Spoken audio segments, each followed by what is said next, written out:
And I have here in the studio. Go ahead. Kevon Brown, good morning. Good morning, everyone. Yes. Welcome to Tech News. Today is going to be about journalism in the age of COVID-19 and Social media. social media. Yes, and social Journalism media. in the age of COVID-19 and social media. And we also have Andre Huey. Yes, we will be talking to Andre Huey by phone this morning about the topic of journalism in the age of COVID-19 and the interactions with social media and how that affects. Right. So, for those of you who don't know Andre Huey, he is the news director at SKN Newsline. He is also the CEO of Palm Branch Media, parent company of SKN Newsline. And he was a broadcast journalist right here at WINN FM 98.9. Yes. So, Andre is no stranger to WINN FM. He worked here for many years. He knows the ins and outs, and he's very much familiar with WINN FM. But who is Kevon Brown? Do you guys know who Kevon Brown is? Kevon Brown, could you please tell the people who you are? Oh, Lord, I was hoping we could do each other's introductions. Okay. You could do my introduction, I could do yours. Okay, well, let me do yours then. Yes. So, Kevon Brown is a journalist at WINN FM. He has been here for the past 6 months.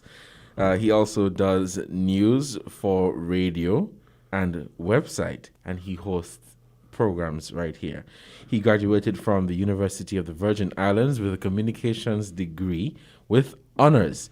He worked at WUVI Radio for about 2 years and worked in public relations student affairs at UVI. Yes, and Mr. Cornelius, Mr. Devon Cornelius is also a journalist here at WINN FM 98.9, and he's been here for the past 4 months. He does radio, news, website. He hosts programs, does ads for radio and outside broadcasts. He previously worked at Nevis Television as a junior reporter, writing, editing, and presenting local and regional news stories for the newscast, the Nevis newscast.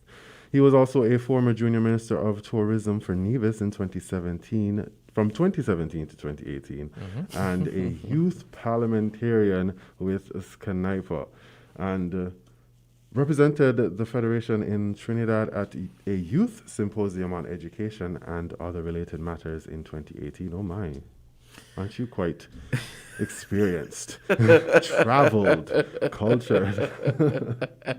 Well, I would say quite experienced. I'm still learning. And every day you learn something new when you work in the field of journalism. That is Every day you learn something new, and you interact with people. When I interact with Kevon, I learn something every day from him. When he interacts with me, he learns something every day from me. And so working in this field is very fun. And today we will be looking at the ins and outs of journalism. Just a little bit. Just a little bit. Like, we could talk for days about journalism. Weeks. I think we could talk for weeks. We could have maybe up to 4 programs about journalism. Yes. But today we'll be focusing on journalism in the age of COVID-19. The age of COVID-19. And as we know, COVID-19 has been with us for over a year, a little over a year now. Yeah, it started December officially. December. It started in December of Officially. 2019. Yes, officially. It started. The outbreak didn't reach the rest of the world until in 2020. But officially it started in December of 2019. And then naturally, as with many other impacts from COVID-19, we had economic and industry halts, especially tourism, entertainment, and other creative industries. And globally, I think it wrecked a lot of things. It did. Speaking of unemployment is one of the big things that was increased as a result of COVID-19, because certain industries had to stop, certain industries had to halt, go on pause, etc., etc. So there's that implication of COVID-19 and how it affected things. And I got some numbers today while I was doing a little bit of extra research. currently the global unemployment rate is of 5.4%. For Latin America and the Caribbean, it's at 8.1 according to the World Bank, but that was an estimate based on what countries provided, what statistics were provided. And unfortunately, St Kitts and Nevis did not provide any of those stats for 2020, along with Antigua and Barbuda, the BVI, and Grenada, and more. So that 8.1% could increase or decrease. So you take that number with a grain of salt because it doesn't have in everything. Right. And as you rightfully said, COVID-19 has really disrupted a lot of everything. Yes. And the unemployment rate, it went through the roof. Yes, it didn't really go for the roof, it went through the roof. And so many people are still unemployed. And so this number is expected to grow. This number is expected to increase because people are still out there trying to find and trying to catch themselves with employment. And one of the hardest hit industries, in the U.S. anyway, by December 2020 was reportedly leisure and hospitality, with a 16.7 unemployment rate. Depending on who you ask, depending on who you have conversations with, broadcast media, some news, some forms of content fall under leisure. And others would say it would fall under information because we do provide information. Right. And that unemployment rate is 6.4%. So the effects of COVID-19 on unemployment and on different industries is ever present and continually seeming to grow. They might grow, they might decrease, depending on how fast we deal with the situation. Speaking of which, in a study done by the Pew Research Center, 18%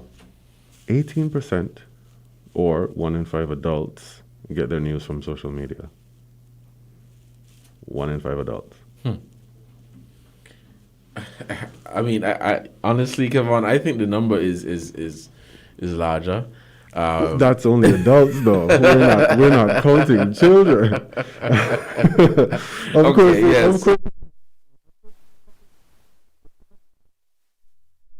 Yeah. 1 in 5 adults get their news from social media, and that's the biggest age group who get their news from social media are ages 18 to 29. And as we go through the mediums, social media, news websites or apps, cable TV, local TV, news, network TV, radio, print, as we go through those subcategories of mediums, the ages seem to get older and older as we go towards the more traditional forms of disseminating news. Gen Zers lean more towards social media, and boomers lean more towards radio and print, and that sort of thing. But again, that has nothing to do with children. Anyone that is under 18. 18, right. Where they're getting their news, if they're consuming news. And if they're on social media, Twitter, Facebook, Instagram, they are consuming some form of news in some type. It doesn't necessarily have to be. And when we talk about news, there are so many different delineations and variations of what news is. It's a very broad topic. So they are consuming some form of news in one way or another. And that led me to a question on how does that affect journalism? And we have Andre on the line. Good morning, Andre. Hi, good morning, Devon. Good morning. Kevon. Devon and Devon. Yes, the names rhyme. That shouldn't be hard to remember. It should not. Good morning, Andre. And thank you for joining us this morning for our conversation on journalism in the age of COVID-19 and social media. We already gave a brief introduction to you. I hope you heard that. I started listening at media afterwards, so but that's fine. I think you guys would have handled it well. So. I think so too. Yeah. So before we get into how social media affects journalism, the first question that I would like to ask is, what is journalism in both of your opinions? What is journalism? Andre, we'll start with you. All right. Well, journalism, I want to keep it simple. I think journalism, and it's very good that we need to define the term, because I think everyone who has a social media account able to stream live thinks they're a journalist. Mm-hmm. And that's not quite the case. But in my opinion, I think journalism is the scientific or accurate approach to curating news and disseminating news. Not just talking about what happens, because anyone can do that. That is basic reporting. But basically, get into the nitty-gritty of the news. What is the news? Essentially, defining why something happens, what happened, how it happened, who is involved. Once you can cover all those areas comprehensively and do it in a consistent way, in a way that abides by the ethics that are accorded to journalism, that I think more or less defines what journalism is. So that's how I would define it. Right. And if I may piggyback off of what Andre said, just to add, it's basically the profession or writing of news for newspapers, news for broadcast, news for radio, TV, and basically gathering, let me say, accurate information and presenting it to the public, presenting it to the general public, disseminating the information to different audiences, because you would have different audiences. So in my opinion, journalism is news. Is news and presenting accurate news about, as Andre said, who, when, where, what, when, sometimes how. That is my opinion of what journalism is. I agree.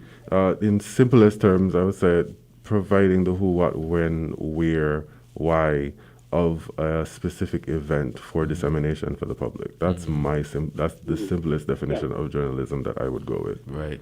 Yep. And I think that's actually the definition, the basic definition to go with, and I think that separates a lot of what we see that people call journalism. So someone going on a blog or a vlog and just giving their opinion on something, it doesn't necessarily make it news or make it journalism. It's opinionated, it's your opinion, it's your views, but it's not necessarily journalism. And if I may add to what you said, Andre, we have persons who are on different social media platforms, in particular Facebook, who are bloggers, and some persons would look to them as journalists and people working in the field of journalism. But on many occasions, the information that they post or disseminate is inaccurate, or is not done the way it's supposed to be done. And so they're just telling you, well, something happened yesterday. This is how it happened and when it happened. But you after reading it or getting the information, you still don't glean any. Yeah, you still don't understand what took place. Yeah. Well, to that, I'm going to say this off the bat. I think it is the responsibility of every individual, and especially in the social media age, where as you rightfully pointed out in that study, where majority of people now are getting their news from social media. It is the responsibility of every single individual to curate, or for lack of a better word, manage the information that you consume. I was listening to something the other day, and the interviewer was saying that you need to manage information the way you manage food. You don't eat anything. Right. So you do the same with information as well. You're feeding yourself whatever you're gathering in terms of information. You're feeding yourself. You're feeding your mind and your being with that information. And so you have to ensure that what you're getting is accurate information. You have to know what is junk food and what is actually good for you. And social media puts us in a position where every single person has to do that. It's no longer the journalist's job alone to verify whether something is accurate or not, especially if you're talking about something as serious and as important as the COVID-19 pandemic. Right. I think a lot of times people take their information from WhatsApp and from Facebook or from what somebody sent them. And before double checking it or making sure that the information is accurate, they share it. They send it to somebody else. Oh, you saw this, and they send it to groups, and before you know it, you are a part of the misinformation chain. Correct. So it is very important, I think, for everyone to take it seriously. It's not the journalist's job alone anymore to verify if something is accurate. If you're going to get information, if you're going to rely on that information for your life, to save your life, you have to ensure that information is correct. And a lot of times I see a lot of people just, quickly latch on to false information, misinformation, before actually, ensuring that the information is correct. Right. And if I may add, Andre, when COVID-19 began, when it hit our shores in March of 2020, you can correct me if I'm wrong, and you too, Kevon. I remember on many occasions there were several messages going around about cases being recorded here, cases being recorded in other Caribbean islands, people dying of COVID in right here in St Kitts and Nevis and in other Caribbean islands. There was a lot of fake news going around, a lot of fake news, COVID related and other matters, of course, but there were a lot of fake news. And the issue or the problem was that people received the information and they kept sharing it. It was all over. And so it got to a point where, honestly, you could not tell the difference between what was real and what was fake. You had to go and do your research. And so that is COVID-19. That was one of the negative impacts on journalism, where people were everybody was a journalist. And I think both of you hit on a necessary issue when consuming any form of media, whether it's for leisure or for general education and information. We need to practice a healthy amount of skepticism, and unfortunately I don't think we practice such a healthy form of skepticism. A lot of the times when these forwarded messages come to my group chats and my messages, I ask where it comes from. Right. And the answer is I don't know, it was forwarded to me. Exactly. So it's like people forget that they can't take everything for truth. They have to practice a certain amount of healthy skepticism to find out if something is true or not. Because if they're going along with the wrong information, they could ruin their lives, somebody else's lives, etc. And if I may again, Kevon, as we're here talking about, journalism in COVID-19, there are some people who don't understand the difference between blogging and journalism. I don't think they understand the difference, or they just don't understand or appreciate what journalism is. For example, if there is a breaking news about some event that happens, you would see, okay, breaking news, this took place at that time, whatever. But I think around here, not just in St Kitts and Nevis, but across the region and even internationally, there is a race among people on social media, bloggers, to get out the information first. And so going through social media, going through Facebook, WhatsApp, seeing this information is completely inaccurate. And you don't know. So you begin to share, you begin to pass on to family and friends, and that is where, in my opinion, the chaos starts. Because, again, you don't know. And how many people would take the time to stop and say, I wonder if this is true. Let me go and call a reputable source to find out if this information is accurate. And so you have a situation where people don't appreciate journalism and understand that if you're going to be sharing information, you have to, mistakes do happen, don't get me wrong, mistakes do happen, because even us as journalism working in the industry, we make mistakes, and at times you may post something or share something or comment or whatever on something that is inaccurate. But working in this field, you have to make sure that all your I's are dotted and all your T's are crossed. I agree. And I want to make the point as well, as you point out that, as journalists, we sometimes do make mistakes, and, sometimes people tend to hold it against us, in a very, aggressive way. There are a lot of, what I'm hearing a lot of now, and especially in light of the just concluded presidency of Donald Trump. One of the things that we've noticed, a lot of people have developed a mistrust for traditional media. Yes. They tend to feel as if there's an agenda, and that the media is trying to control people with information. And while that may be partially true in some respects for some media houses, internationally and maybe locally, I don't think that's the case across the board.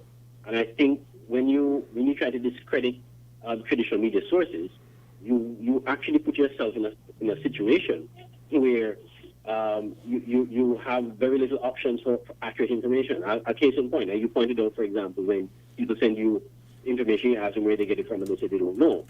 You're quicker to trust a source that they don't know. They don't know what's the source. They don't know if the source is accurate. They don't know if the information is indeed helpful and truthful.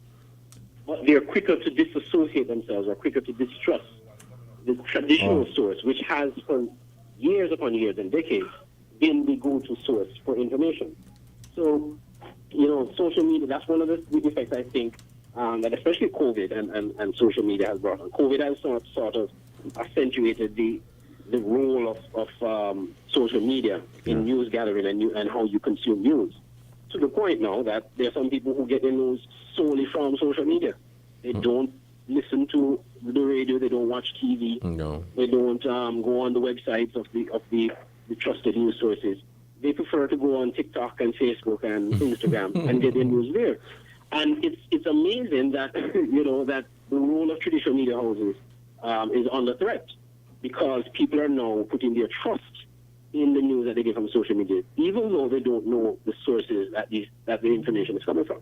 It's quite extraordinary. As you have brought up sources, I wanted to ask the both of you, where do you consume your news and why? Well, Kevon, you go first. I'll go first. Well, locally, I monitor as many of the media houses that are that we have locally. I monitor most of them. For regional and international news, I have several. I think I have about 3 news apps on my phone. I'm signed up with Associated Press, so I get a morning release and a morning headline roundup for Associated Press, Reuters, the New York Times. I'm also on Twitter, so I check Twitter, the trending pages on Twitter. I'm also on TikTok, so I have no aversion to checking social media. I just don't only check social media. Mm-hmm. And if I may go, I am more so of a TV person. Mm-hmm. I love to watch the TV for the news. So the Fox or CNN or some other news channel locally, regionally would always be on. ABS, even where I worked, would always be on, hearing what's happening in St Kitts and Nevis, what's happening in the other Caribbean islands, what's happening internationally. And I also subscribed to a number of news companies across the region, not internationally, I must be honest, but across the region. So I would hear from TVJ in Jamaica, TTT in Trinidad and Tobago, and other news companies. So basically, it's TV and YouTube, not really Facebook, or because I don't have Twitter, I don't have TikTok. I just, it's Facebook. I have Facebook, but I don't really use it for news. So it's YouTube for me and television. Okay. Andre? Okay. Well, I must say this on the record, firstly, that I'm not averse to getting news from social media, because I use social media quite a bit for my news operations at SK Newsline. So I'm eternally grateful to Facebook, because Facebook has been one of the main sources that we've used to push our news content, and we've gotten a lot of followers and feedback from that. So I would never bash social media in that aspect. I think there is value in, and I think more and more, you're seeing it happen more, and WINN is an example as well, where traditional media outlets are utilizing social media to promulgate their information. So they're not just relying on just the website and the radio station, or in some cases like television, just the traditional TV broadcast. They're also they each have Facebook pages and Instagram pages, some cases Twitter, and they're using social media to broadcast their content. So there is value in social media from that aspect. For me, consuming news, I'm a TV person as well. As you know, we are into audiovisual at SK Newsline, so I'm very much into TV. I have of late, well, when it comes to local, I follow all the news outlets locally. I think, if I'm not mistaken, I'm following all the social media pages, the Facebook pages at least, for these media outlets. So I monitor the websites. I check on you guys too at WINN. So I know you're all checking on me too, so we check on each other. Yes. And internationally, regionally, and Devon, I like the fact that you pointed out that you keep abreast of what's going on in the Caribbean, because for me, it's a pet peeve of mine that I don't think as Caribbean people we tune into what's going on in the region as much as we should. Yeah, that's so we know true. more about what's going on in the United States, and we can tell you about Donald Trump and whether or not he and Melania are on good terms and all these things, and we don't know what's going on in the Antigua right across the road from us. Right. That is accurate. It's a real shame. It's a real shame. I know the powers that be, are having probably challenges in linking us together, but I think the same way we can go on CNN and we can go on BBC or visit their website or their social media, we can do the same. We can go and watch ABS TV. They broadcast their nightly news every night on Facebook. You can watch the newscast on ABS TV live or on demand in your own time. Same thing for CBN TV in Jamaica. Same for a lot of the outlets in Guyana. So I think as Caribbean people, we need to, I'm praying for the day that we will have one outlet where we can find all the news, we can watch all the news, and we don't have to, worry and going on an individual site each time. But it is my dream that as Caribbean people will be more in tune with what's going on in the region just as much as we do internationally. Right. Internationally, I am a big Al Jazeera fan. Of late, I've been watching Al Jazeera every single day. And one of the things I like about them is that they also broadcast on YouTube. So you don't necessarily have to have the cable channels. You can actually watch them on YouTube free of cost. And so I watch them, even sometimes while I'm working.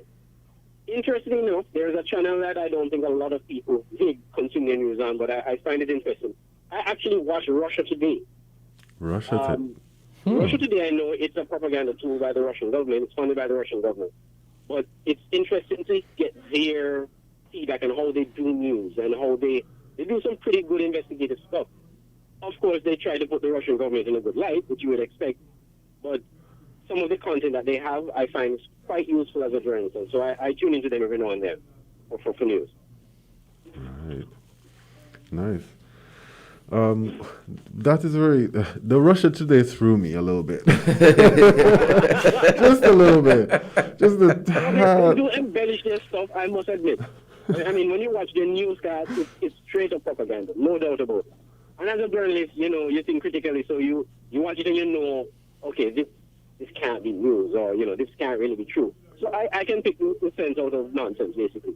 But when some of their programs, though, I find are quite interesting. They have a program called Boom Bus, which is a business show, and I find it's quite interesting, some of the things that they talk about and how they present it. But their news can be a lot embellished. That I'll admit.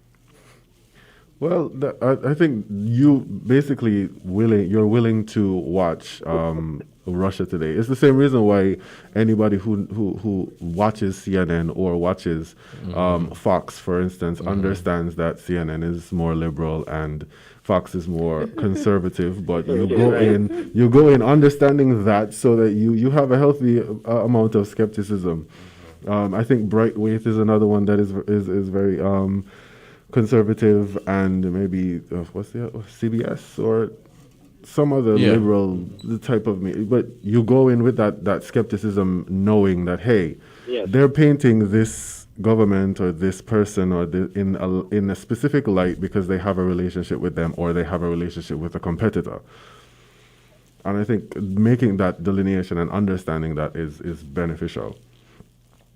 So to my next question, and I wanted to get back into why we got into journalism. That's my question actually. Mm-hmm. Why did we initially get into journalism? Andre, you want to go first, or shall we? Well, for me, I kind of made a decision very early in my life that I wanted to be a journalist. It probably was around second form in high school.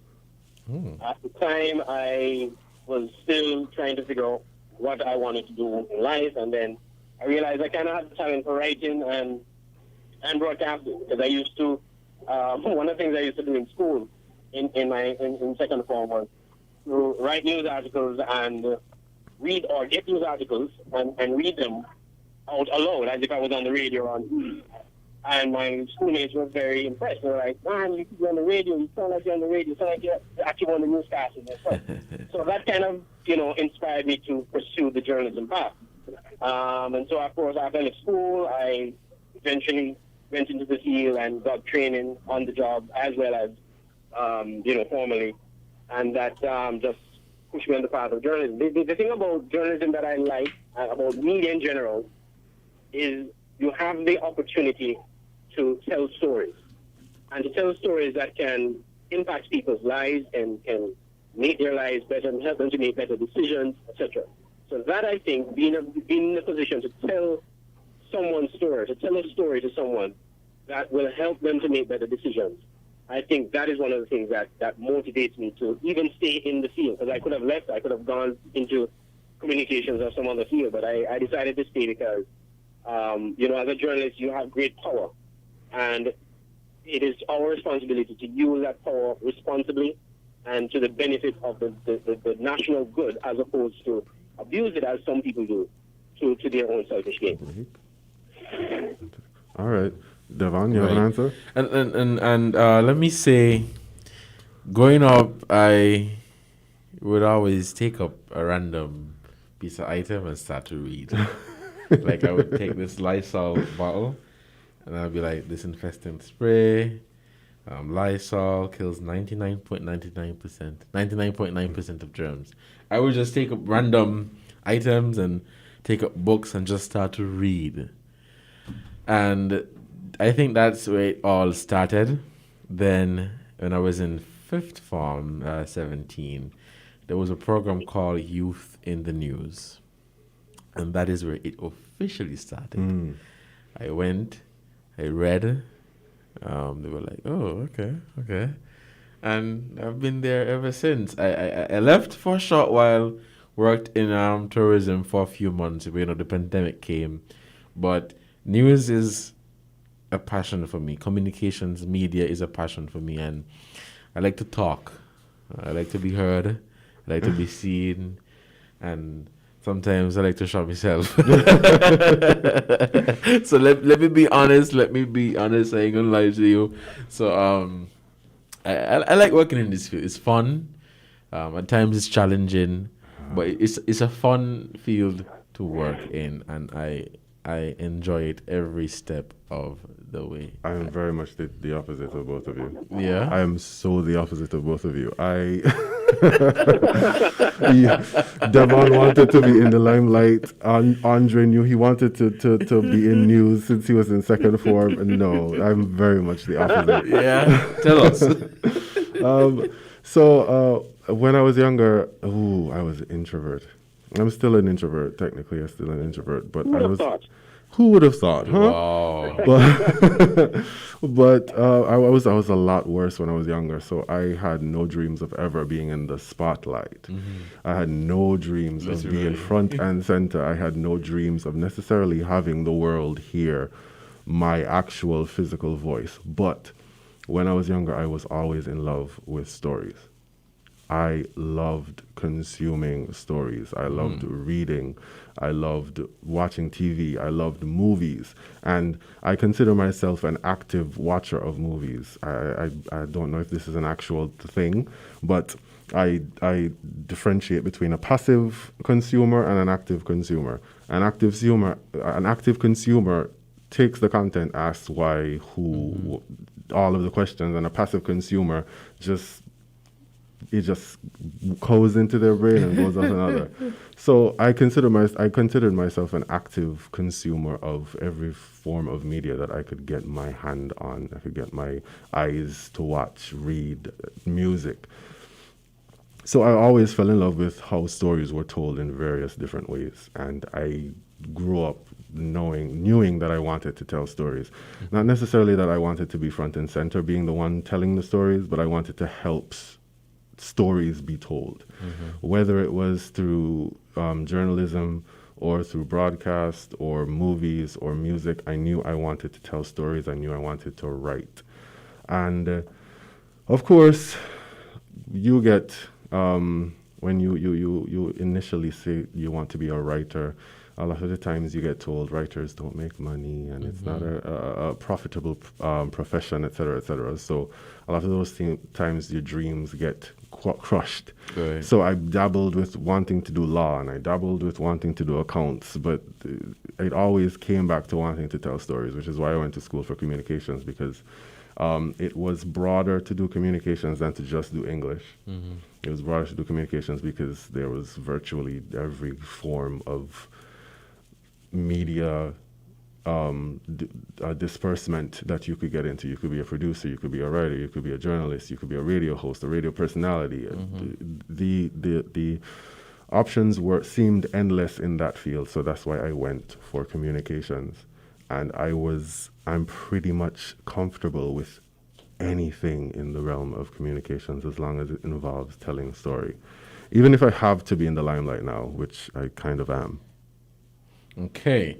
Well, that's different. That's different. But gentlemen, we've been talking for the past 47 minutes. Technically. Let us take a short break to hear from our sponsors, and when we return, we'll just wrap up this segment. Yes. Honey, I have so much to do, and now I need to go to TDC Home and Building Depot to buy the new fridge. Samantha, stop worrying. You can purchase the fridge and whatever else you may need with TDC Home and Building Depot's curbside and delivery service. Really? Just send your request via WhatsApp or email, pay online, and get your purchase by pickup or delivery. Wow! I'm going to try TDC curbside and delivery service now. Terms and conditions apply. Check our social media pages for all the details. At The Cable, we know being local means supporting our own, and our customers deserve the best. Our customers deserve platinum. So now, all customers of The Cable qualify for our new Platinum Loyalty Card.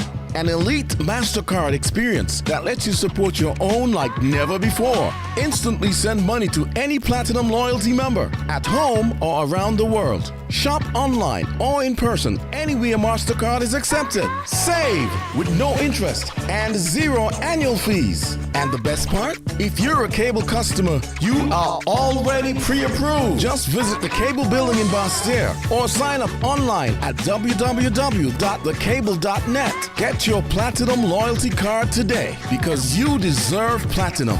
Terms and conditions apply.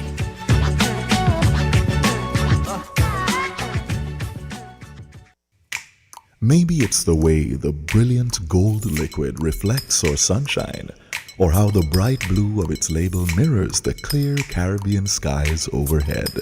Maybe it's the fresh, crisp taste of this beastly cold beer on a scorching hot day. Maybe it's even the way it brings us all together. But one thing is for sure, Carib is very much a part of who we are wherever we're from in the Caribbean. Carib, it's the way we play. Drink responsibly.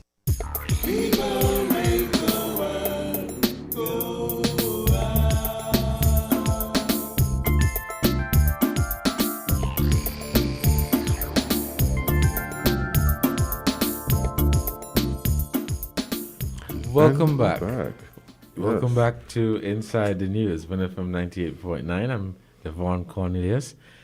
We're here with Kevon Brown, and we have Andre Huey joining us via phone. Yes. And as we wrap up, I have two final questions for you gentlemen concerning journalism. We all had initial ideas of what this field would be when we first got into the field. Has that ideal changed, and why? Or why not? No. No, I don't think it has really changed. When I first got into this field, I knew what was coming. Remember, I did mention at times it gets challenging, but I knew what was coming. I knew it. It would have been camera, lights, action. You would be chastised at times. You'd be praised at times. Everyone is going to love you at times. Everyone is going to hate you at times. All eyes will be on you at times. And so when I first got into it, I knew what was coming, and I don't think it has changed. I don't think it's any different. No. But, this is COVID-19, and a few things have changed, of course, and apart from COVID-19, people are more following, as we mentioned before, the social media part of it, and not really doing the TV, radio, or whatever. But my answer is no, it has not changed for me. How about you, Andre, the seasoned vet? Well, I don't think it has changed. I think maybe you could probably make a case that the standard probably has fallen. And I think that is one of the concerns I think even some who have been in the business for a long time are concerned about. But all hope is not lost. I think it's just a matter of refocusing in some instances, training in some cases, and maybe public education. Because one of the things I think, especially for St Kitts and Nevis, I'm not sure that people really understand what the role of the media is. I think there's a misconception of what the role of the media is. A lot of times I think people want the media to play an advocacy role as opposed to playing a public information role and a role to be the fourth estate. So I think that people, I think it's probably our responsibility as media to educate people on the role of the media, and some of the expectations they have of us are unrealistic, but also that for us as media workers to also do a better job in terms of how we communicate news, how we investigate what we do news on, and things that we, our responsibility. I think in some cases we may have dropped the ball in it. But that I think also couples with the fact that people really don't understand what our role is. And so they have these unrealistic expectations sometimes of the media, with all the restraints and constraints and challenges that we have in even just conducting our business in and of itself. So, no, I don't think the ideal is lost, but I do think that, in some instances the standard may have fallen and we just need to find ways to fix that. And as you mentioned, challenges, it brought me to the final question, but we all hit on it earlier, was the relationship between journalism and social media. And I think for me, I wanted us to point to one positivity of social media and one negativity of social media. And I think the negativity for me of social media in its relation with journalism is the fact that everyone has access to social media. And when I'm saying everyone, I mean everyone who has a story to tell, whether it's a person who might have lost a loved one in some violent way, or the police, or government officials, government offices, hospitals, private agencies. They all have access to social media, and so they can tell their story how they want it, whenever they want, to their specific audiences. Yes. And I think that is one of the challenges that social media has presented journalism, in that you could simply just curate what you want to hear at any point in time. If you don't necessarily want to hear about how any critical analysis of how a project might affect society, and you just want to hear about the benefits. You curate your feed. It's very easy to curate your feed based on who you follow, the tags you use, etc., if you actually know what you're doing on social media. And if you don't know, you get lost. And I think that's one of the negativities of social media. The positive thing is that everyone has access to social media. And everyone is an expert. Well, I wouldn't necessarily consider that a positivity.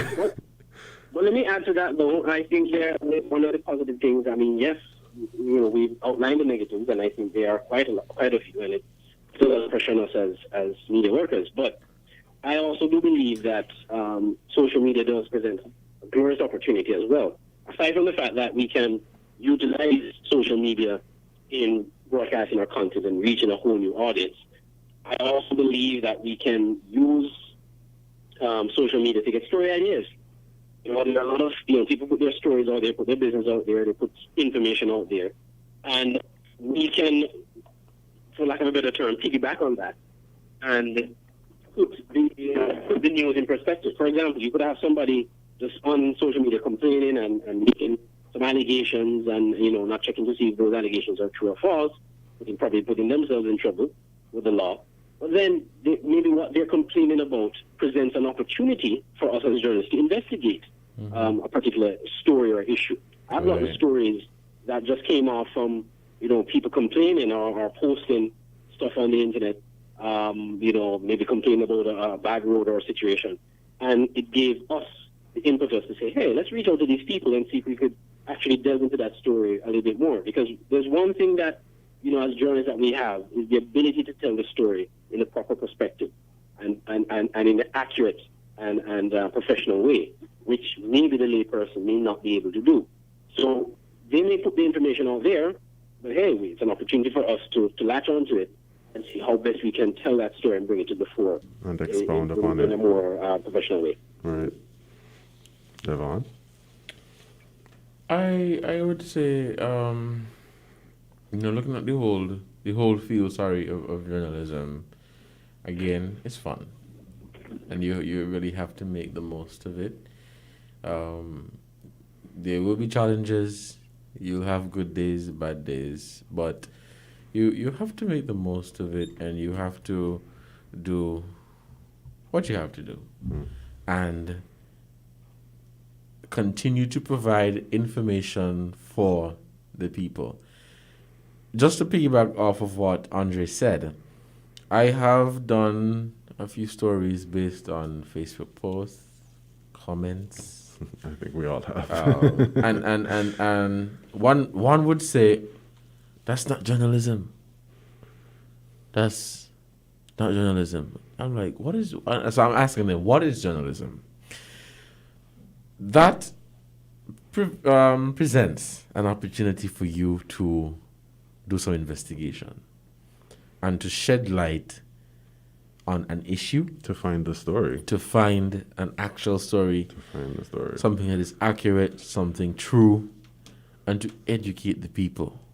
Because people are interested about people. And so doing stories like those, for me, are very interesting. And I think people appreciate whenever something affects someone and you are given the opportunity to write on it, to investigate the matter, to let the listening audience know what is happening. I think you should feel good at the end of the day.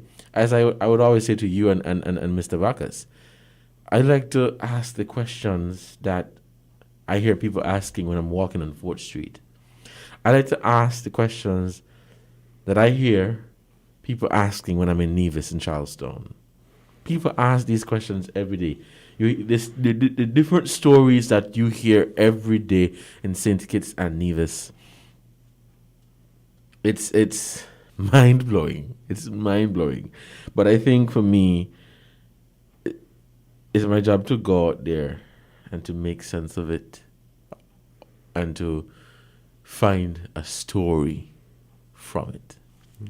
That's my take. And Andre, I'd like to get a brief. I'd like you to give a brief sentence in helping our audience understand what journalism actually is and what it aims to do as we wrap up the first half of Inside the News.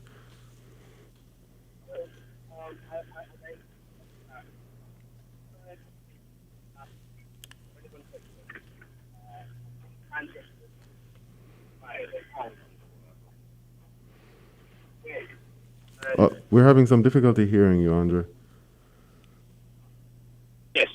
As I was saying, as I indicated earlier, journalism is all about asking the relevant questions and getting the answers to those questions as best as we possibly can.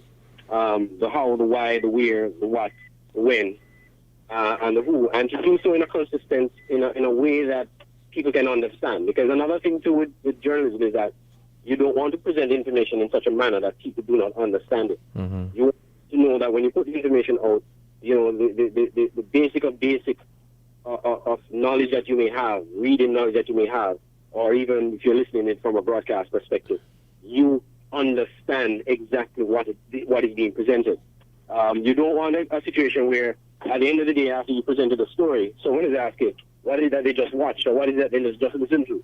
You want people to understand what you put out there, and to be able now to make an informed decision based on the information they would have gathered. They can decide whether or not, you know, how to approach a particular situation because they would have gotten the information they needed to make that decision.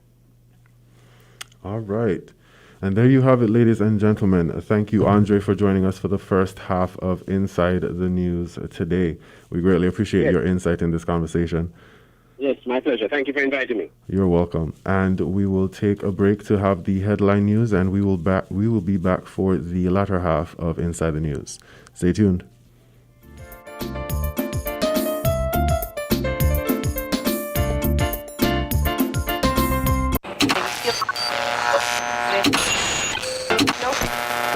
found the sound. 98.9. WINN FM. We now bring you the WINN FM Headline News. The WINN FM Headline News is brought to you by Caribbean Alliance, KDP Enterprises, The Grange, Carib Brewery, CNC Trading.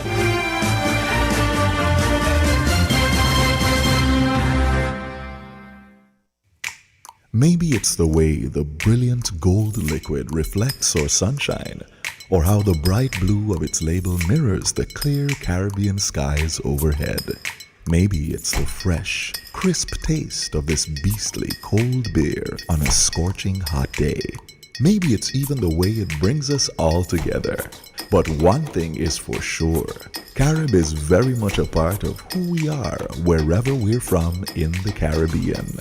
Carib, it's the way we play. Drink responsibly. Did you know that the Grange Healthcare Facility is the first purpose-built non-governmental healthcare organization on St Kitts, offering 24-hour nursing, therapeutic, and residential care for older adults? It's situated at Otley, 7 miles east of Vastair in beautifully landscaped surroundings. The Grange has a team of highly trained professionals and provides care that's rated as being comparable with UK and North American standards. The Grange offers varied accommodation to suit your individual needs, and our all-inclusive packages make the cost of care per hour the most competitive on the island. Services include convalescent care for all ages, daycare facilities for older adults, rehabilitation services, and training and continuing education for healthcare providers. For more information, call 466-5525 or 465-8020, fax 466-8221, or email thegrangehealth@gmail.com, or visit our website at www.grangehealthcarefacility.com. We are faced with tough decisions every day, but choosing the right home or motor insurance shouldn't be one. You need fast claim settlement from a company that's been rooted for over 31 years. And don't forget the A Excellent rating by AM Best. Make the intelligent choice. Caribbean Alliance Insurance. Reliable insurance that you can count on. Get a quote today for your home, motor, contents, and liability insurance needs, and make the intelligent choice. Caribbean Alliance. Tomorrow secured. Local agents, Dalil Walwyn & Co. Limited. Telephone 465-2631 or 469-5303 for the Nevis office.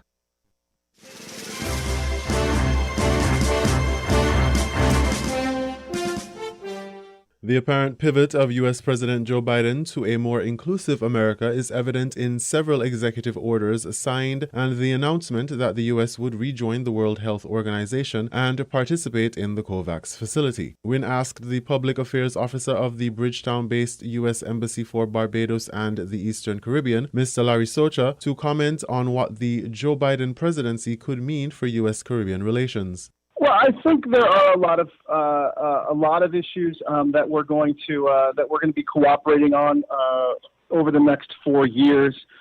We see that the president took immediate action on January 20th, rejoin the Paris Climate Agreement, for example. He signed the instrument to rejoin the agreement, and according to the terms of the agreement, the United States will officially become a party to the Paris Agreement 30 days later, so on February 19th.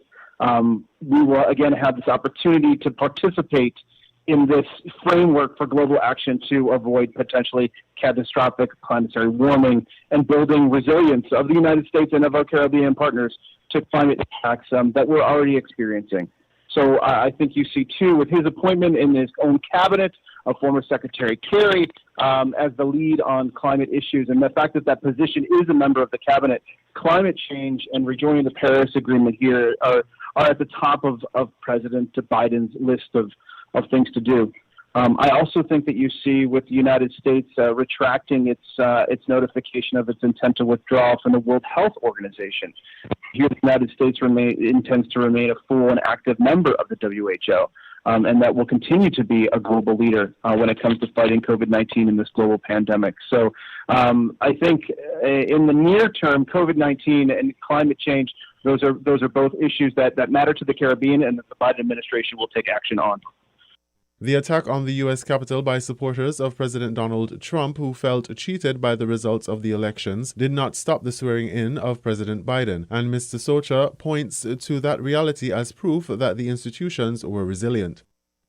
I think the president made clear in his inaugural address that democracy has prevailed, that the institutions did hold, that we conducted a transparent election in November, that the electors met in December, that despite delays of violent rioters who hoped to upset the democratic process, that on January 6th, the House did reconvene and the vice president did certify the election results, and we saw the democratic results on January 20th of President Joe Biden and Vice President Kamala Harris, the first black South Asian vice president, a woman who has roots right here in the Caribbean through her family and her ties to Jamaica.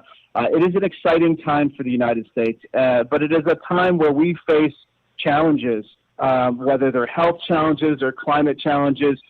Our president, our Congress, our Supreme Court, all of these institutions, the three branches of government, work toward forming that more perfect union. And we want to do that domestically, and we want to do that with those partners around the world who share the same goals as we do. Mr. Biden's executive orders have shown a clear departure from his predecessor, including halting the funding for the Mexico Wall, removing the ban on Muslim countries, and pausing some deportation orders assigned by Mr. Trump. Well, when it comes to the travel ban, it is clear that the America that Joe Biden wants to lead is a America that is inclusive, and that when it came to travel bans that prevented certain individuals from Muslim-majority countries and then an expansion to different African countries, this is not what America represented. And so the president has taken quick action through executive orders, which is his constitutional right, to undo what he sees as unhelpful barriers to travel to the United States. There is a lot of work to be done on immigration. As you saw, as you mentioned, the president did put a stop through the Department of Defense to the construction of what former President Trump called his border wall. There are a lot of incremental steps beginning on January 20th, but continuing through the first 100 days of this administration and throughout the 4 years, where the president will be seeking to create a safe and secure United States, but a United States that continues to welcome immigrants and refugees and others who continue to contribute to the prosperity of our country and the example of our country to the world. Mr. Biden has also reversed a plan to exclude people in the country illegally from being counted in the 2020 census. The once-a-decade census is used to determine how many congressional seats and electoral college votes each state gets, as well as the distribution of $1.5 trillion in federal spending each year. St Kitts and Nevis could expect a rebooting of relations with the most powerful nation in the world. I just want to say that I know that there are so many Kittitians and Nevisians who have friends and family in the United States, many of them American citizens, and I know that there are so many Americans as well who travel to St. Kitts and Nevis either for family reasons or for travel and tourism reasons. I think we are at the start, really, of a new relationship between the largest country in the hemisphere and the smallest country in the hemisphere, St. Kitts and Nevis. We value the partnership of St. Kitts and Nevis, and we look forward to the next 4 years ahead.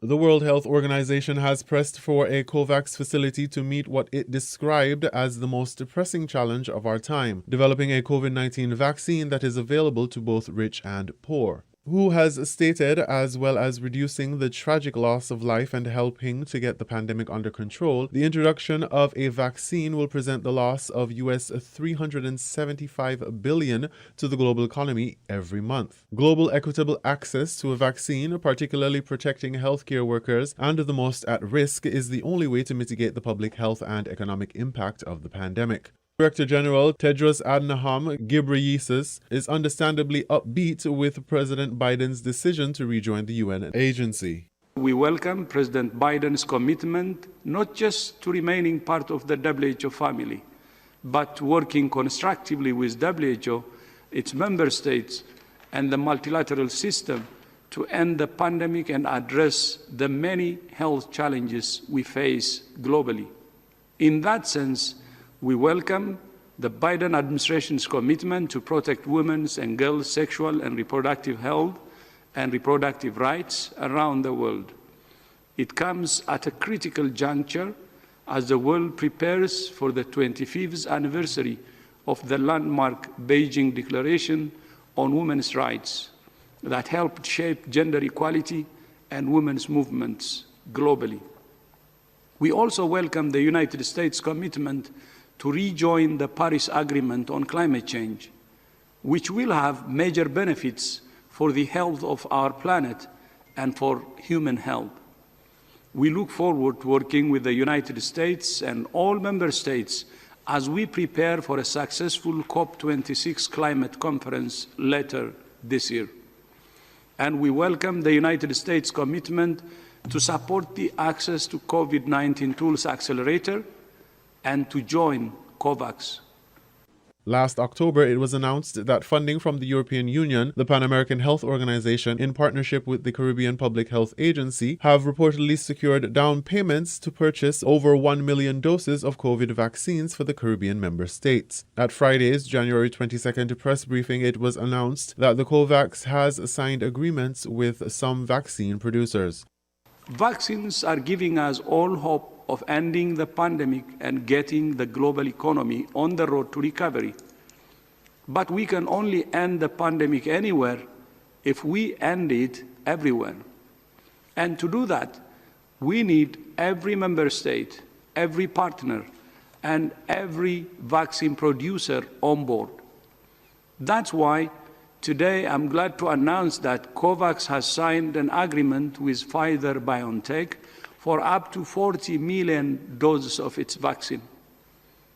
Additionally, pending WHO emergency use listing, we expect almost 150 million doses of the AstraZeneca Oxford vaccine to be available for distribution by COVAX in the first quarter of this year. Together, these announcements mean COVAX could begin delivering doses in February, provided we can finalize a supply agreement for the Pfizer-BioNTech vaccine and emergency use listing for the AstraZeneca Oxford vaccine. COVAX is on track to deliver 2 billion doses by the end of this year.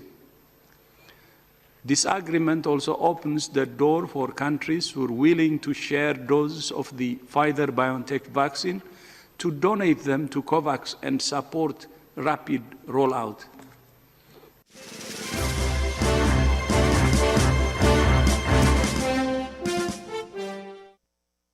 Director of the Pan American Health Organization, Dr. Carissa Etienne, is warning that the spike in COVID-19 cases in the region points to authorities failing to enforce agreed mechanisms to contain the spread of the coronavirus. In the last week, we saw more than 2.5 million new cases of COVID-19 in the region of the Americas. That is more than half of all global infections. In the same period, 42,000 people from the Americas have lost their lives to the pandemic. This sustained boom in cases is sobering proof that our region and our world is failing to control this coronavirus. In fact, too many places, public policies are not congruent with the severity of the situation. And many of us have relaxed the control measures that we know work, which have helped us stay healthy and kept hospitals functioning up to now. She said health systems in the region could be overrun if current trends continue. Throughout our region, especially in North and South America, many hospitals are operating at or very close to capacity. The reports from Manaus in Brazil illustrate what happens when a health system lacks enough capacity to cope with the speed of new infections. But not just Manaus that is at risk. We've had reports of oxygen being rationed in some locations in the United States of America and in Peru. In fact, ICU occupancy rate stands at 90% in some parts of Peru.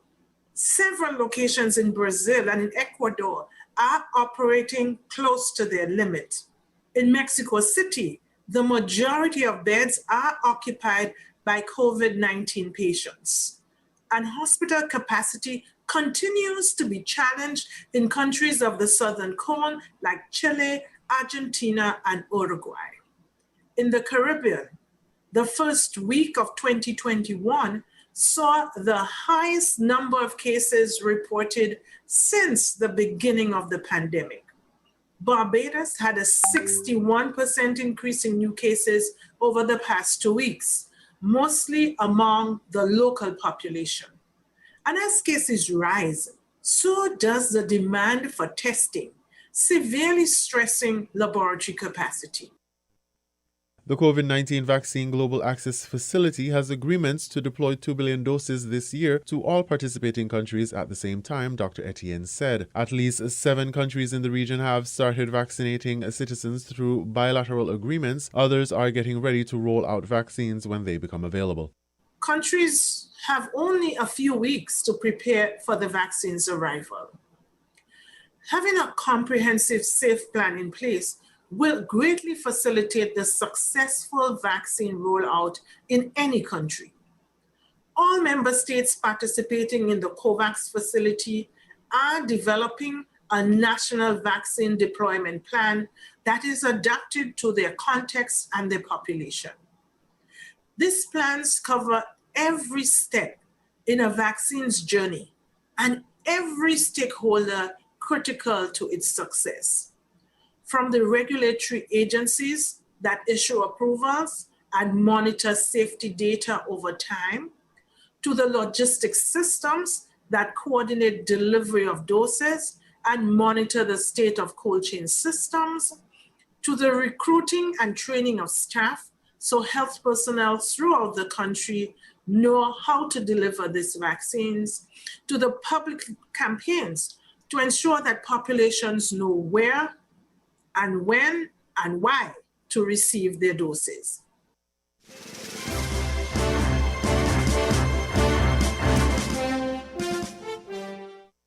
Larry King, American television host, radio host, and paid spokesman, whose work has been recognized with multiple awards, has died. This report from CNN Saturday. He was the king of talk. Larry was the face of CNN. From presidents to professional athletes. You still face racism when you play? Music royalty. How do they tell you you're going to be a knight? To actual royalty. Movie stars to murderers. What's it like to kill someone? Heads of state to captains of industry. Is that a logical expansion bill for Microsoft? No one captured pop culture like Larry King on his iconic show. It was breaking news. It was long profiles. It was presidents. It was the most interesting show that we had. Interesting in part because King landed so many exclusives. Deep Throat himself, Mark Felt, finally speaks. And got hard to get stars to open up. A good question can open up doors in my mind that I would never think of discussing with anybody. Larry King made news, broke news, and broke ground. Together for the first time ever on television, Jordan's King Hussein, Israeli Prime Minister Yitzhak Rabin, and PLO Chairman Yasser Arafat talk about peace in the Middle East. In live TV, anything can happen. Feels like a leg. Okay, look at this. Remember this? Your brother! Only a lizard. And on Larry King Live, it certainly did. Goodbye. He got up close and personal in more than 50,000 interviews across a career spanning more than 6 decades. Not bad for a Jewish boy from Brooklyn, born in 1933. Back then, he was Lawrence Zeiger. My father died when I was 9.5. I was on relief for 3 years. I dreamed of being on the radio one day. That's all I ever dreamed of. That dream came true in the 1950s in Miami, Florida. New city, new job, and a new name, courtesy of his boss. He's got the Miami Herald open, and there was an ad for King's Wholesale Liquors. And he says, "That's your name, Larry King." In the late 70s, King hosted a show airing coast to coast. Mutual Radio presents The Larry King Show. A national audience got to know King and his knack for lively conversation. What you want in an interview is a passion, a sense of humor, ability to explain what you do very well, and a little bit of a chip on your shoulder. Ted Turner came calling in 1985. He needed a new host for his fledgling cable news network. This is the premiere edition of Larry King Live. I think we both put each other on the map. We made CNN because everyone started coming to that show. Among them, the leaders of the free world. I don't want to dwell on the Watergate thing. You might well have been reelected if you didn't pardon Richard Nixon. What are you proudest of? What is it like to be shot? Former CNN White House producer Wendy Walker oversaw King's show for 18 years. Larry talked to all the presidents, and I think they all felt very comfortable talking to him. Do you still like this job? Nobody knew if Larry was a Republican or a Democrat. He had no agenda. One frequent guest even filled in for Larry before moving on to other things. I'm Donald Trump, sitting in for Larry tonight. Trump was a great guest because he was a character, but president, I never thought of him as president. Larry King Live had an international audience. Global leaders knew if they talked to King, they talked to the world. Terrorism depends on... Who wins? That's right. I was called a terrorist yesterday, but then I came out of jail. Many people embraced me, including my enemies. Was there a Holocaust? You want to impose your viewpoint on me? No, it's not a viewpoint, it's a question. I normally don't like to get argumentative, but that really drove me off a loop. As an interviewer, King usually was easygoing, but sometimes critics were not. I loved having people say that Larry asked softball questions, because I just figured more people would come on. I think it was more that he didn't ask long questions. He asked those short questions so it would be about the guest. Sometimes it really was about King, or really his signature suspenders. He started wearing them in the 80s after he lost weight following heart surgery. You both wore braces in my honor. That's right, we certainly did. We wanted to, just because you always wear these things. Sometimes the show focused on more serious subjects. Welcome to a special edition of Larry King Live, the North American Free Trade Agreement. Like the historic NAFTA debate he moderated in 1993. It was Larry's most watched show on CNN. How do you stop it without NAFTA? Give me your whole mind. Yeah, I'm listening. Okay. I haven't heard the answer, but go ahead. That's because you haven't quit talking. Paul clearly won that debate. And Clinton called me up the day after that, and he said, I owe you, big time. June 1994, another historic TV moment unfolds while King is on the air. Police believe that O.J. Simpson is in that car. The slow-speed chase gave way to the trial of the century and one of the biggest stories of King's career. The O.J. Simpson story was the first reality TV. Now, live from Los Angeles, here's Larry King. After court wrapped up for the day, key figures in the trial headed to King's show night after night. We ended up knowing all the players from Johnny Cochran A lawyer doesn't have to believe his client did or didn't do something, correct? to Marcia Clark. Did you say we are fighting a losing battle here? You bet. It was such a shocking, amazing story that we covered it from the beginning until the end. When it was over, even the man at the center of it all went to King first. With us on the phone now is O.J. Simpson. So many of my friends have told me that you've been fair in hosting your show and bringing the points of view from both sides. Covering the trial from Los Angeles affected King's personal life. That's where he met his seventh wife, Shawn. They were together more than 20 years before filing for divorce in 2019, but his longest relationship was with the microphone. I was in love with what I was doing. You know why? It never lets me down. This is my blanket. In dark times, viewers turned to King to help make sense of the world. He said the hardest story he ever covered was 9/11. Tonight, we'll visit Ground Zero, a place of unspeakable horror and extraordinary heroes. King hosted telethons benefiting victims of disasters like the Haiti earthquake and Hurricane Katrina. He started his own charity after his first heart attack in the late 80s.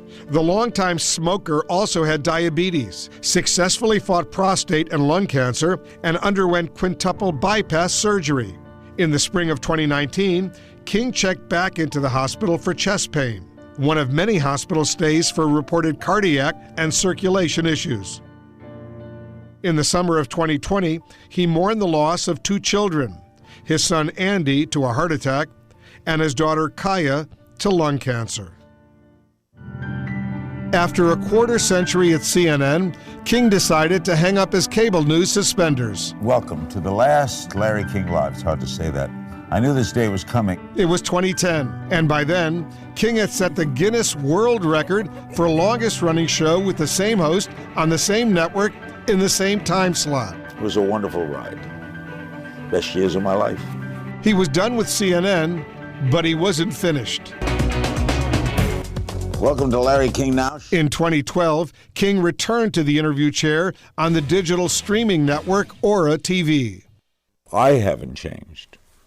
Technology has changed. Larry King spent his life asking others about themselves. But when the King of Talk was asked about himself, he reflected on a broadcasting legacy that entertained, enlightened, and endured. Through his ability, he brought information and entertainment to people.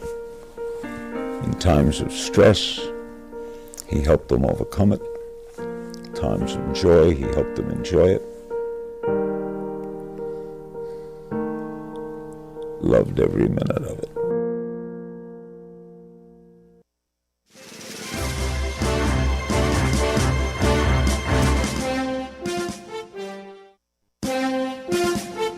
That was the WINN FM headline news, brought to you by KDP Enterprises, Caribbean Alliance, Carrie Brewery, CNC Trading, The Grange. We are faced with tough decisions every day, but choosing the right home or motor insurance shouldn't be one. You need fast claim settlement from a company that's been rooted for over 31 years. And don't forget the A Excellent rating by AM Best. Make the intelligent choice. Caribbean Alliance Insurance. Reliable insurance that you can count on.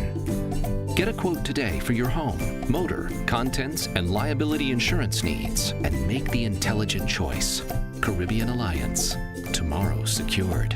Local agents, DeLille Walwyn & Co. Limited. Telephone 465-2631 or 469-5303 for the Nevis office. Did you know that the Grange Healthcare Facility is the first purpose-built non-governmental healthcare organization on St Kitts, offering 24-hour nursing, therapeutic, and residential care for older adults? It's situated at Otley, 7 miles east of Vastair in beautifully landscaped surroundings. The Grange has a team of highly trained professionals and provides care that's rated as being comparable with UK and North American standards. The Grange offers varied accommodation to suit your individual needs, and our all-inclusive packages make the cost of care per hour the most competitive on the island. Services include convalescent care for all ages, daycare facilities for older adults, rehabilitation services, and training and continuing education for healthcare providers. For more information, call 466-5525 or 465-8020, fax 466-8221, or email thegrangehealth@gmail.com, or visit our website at www.grangehealthcarefacility.com. Maybe it's the way the brilliant gold liquid reflects our sunshine, or how the bright blue of its label mirrors the clear Caribbean skies overhead. Maybe it's the fresh, crisp taste of this beastly cold beer on a scorching hot day. Maybe it's even the way it brings us all together. But one thing is for sure, Carib is very much a part of who we are wherever we're from in the Caribbean. Carib, it's the way we play. Drink responsibly. We're different. We're 98.9. 98.9. WINN FM.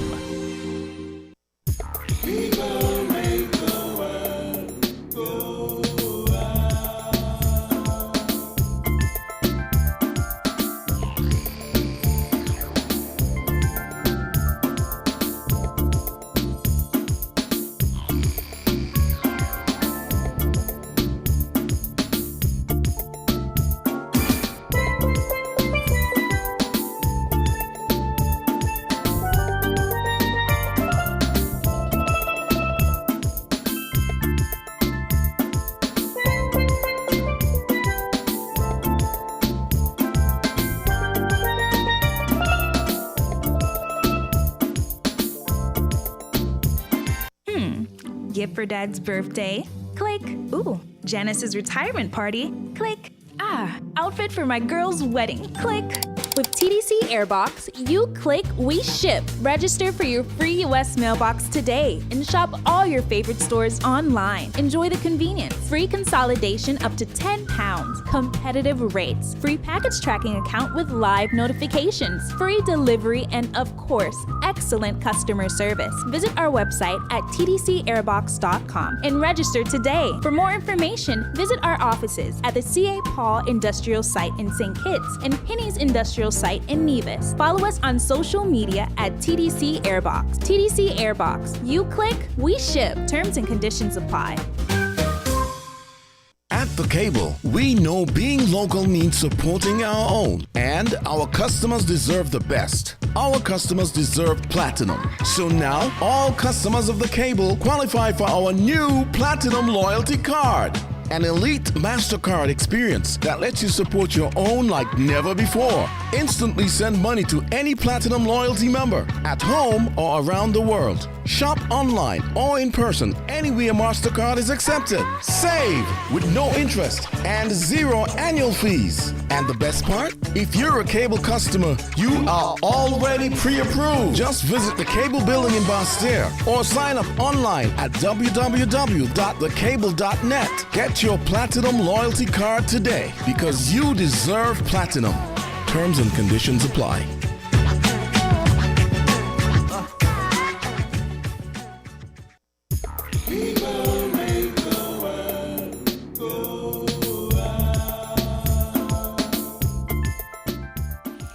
Welcome back to Inside the News right here on WINN FM 98.9. I am your host, Devon Cornelius, and we have Kevon in Studio 1. Kevon? Hi, I'm back. Yes, welcome back to WINN FM Inside the News right here, 98.9. I'm your host, Devon Cornelius. We are taking your calls, so feel free to ring off the phone lines. And oh yes, you can send us a WhatsApp message at 662-2204. The numbers to call are 465-0989, 762 and 662-0989. Call us today and be a part of the discussion. We have a call. Good afternoon, caller. You are live on Inside the News.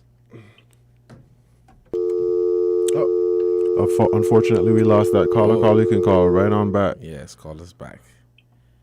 This is Inside the News here on WINN FM 98.9. Yes. So as we were speaking about earlier, we were talking about journalism in the age of COVID-19 and social media, and we had a very good discussion with Andre Huey. He's the news director at SKN Newsline. Right. And we have a caller. Caller 11 Voices, good afternoon. On Inside the News, apologies. Good afternoon. Good afternoon, Devon and Kevon. Good afternoon. The prospective future journalists. I must commend Andre and all of the other journalists. Good afternoon, Mr. Bacchus. I haven't heard from about Mr. Bacchus for a while. I hope he's doing well, eh? He's doing just fine. Yes, I haven't heard from him, you know. I just heard Larry King gone, and the other day, Val gone. Right. You know what I mean? So you got to begin to pay attention to the journalists and their health. Now, you were talking about who is a journalist, because I always raise that question, you know. And I have been saying, and I say it again, not everybody who pick up a mic in a radio station is a journalist. There's got to be a proper job description as to exactly who is a journalist. Because as you were talking about news and the media, you have people come on the radio conducting shows with misinformation or inaccurate information, and I have always contended that people should check. You cannot know everything, but it pays to check, investigate. I don't mean like the CID. Research might be a better word. Some of the topics that are being discussed, some of the items, because why should you come on the radio, any radio station, start a discussion with some anonymous, unknown source data or information? Does that make sense to you? Good. Does it make sense to you? That's a good question. Because it happens again and again. Well, I hear so and I see it on Facebook. On Facebook have this and that. And as Andre said, people don't ask them, what is the source? And to me, it doesn't make any sense to say, well, when we want information, we can't get. So you make up some and come. That's called fishing. There are other places you can fish because our people seem not to have a stomach for facts. They have their own ideas. You give them the facts. And because the misinformation has been circulating so wide, you know, it's difficult to educate. But and not to mention again, people talk about the political bias. That is how people interpret information. But let me just add, if I may, Miss Henry. Go right ahead. We have a number of programs on the radio in the Federation and, of course, across the region. But not every program is done from journalism. From the perspective of a journalist. This is what I'm saying. Yes. So we have to understand that. Not every program that you would hear on the radio is done from journalism, or journalists are hosting the program or being a part of the program. There are just some programs that, for fun and, I know fun is fun, eh? Yeah. Yeah, fun is fun. Fun is fun. But when you set out to educate, you understand what I'm saying? Yeah, you have to be accurate with your information. Gullible, they won't research for themselves. So therefore, many people depend on you for information? How do you take your responsibility? I don't mean you alone. Mm-hmm. You know, when you come with something, some people from the time, oh, well, if they like the one, if they don't like it, well, you know, nothing you say is true, eh? So you can bring the Bible, read the Psalms, quote this. That is true. It's funny because it's true. That is very, They very, don't very, like very you. true. You know, but sometimes it grieves me, you know, because I'm saying, as a nation, we can only progress if we are enlightened. Mm-hmm. And there are elements in our country who don't want us to be enlightened, especially along political lines. The party in, that's right. The party out, that's wrong. You know? And then the people who have the facts have their mouth shut. That is the problem right there. Yes. The people who have the information, they ain't saying nothing. They don't say a word. Now, therefore, when you know, say a word, what am I saying, you know? You know what I mean? So was permanent secretary or whatever. You know, and sometimes it grieves me because it makes the country look backward. And I would call upon the media association, if there's one in St Kitts, to educate, because it might surprise you, a number of people who go to UVI do degrees in communication, you know that? Yes, I know that. I was there. I know that very well. I teach English. Yes, which is unfortunate. I'm telling you, you know, they have these skills. I mean, government do one thing. I remember when I was working, I attended a workshop on communication, how to do it on radio and whatever. And our people have their mouth shut.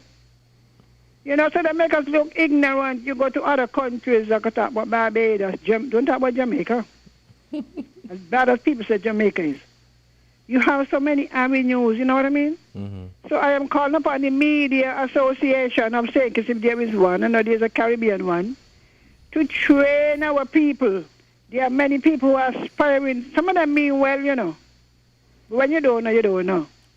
So I must commend both of you, and you have something to aspire to. You heard about Larry King? Yes, we did. We could have our own, you know.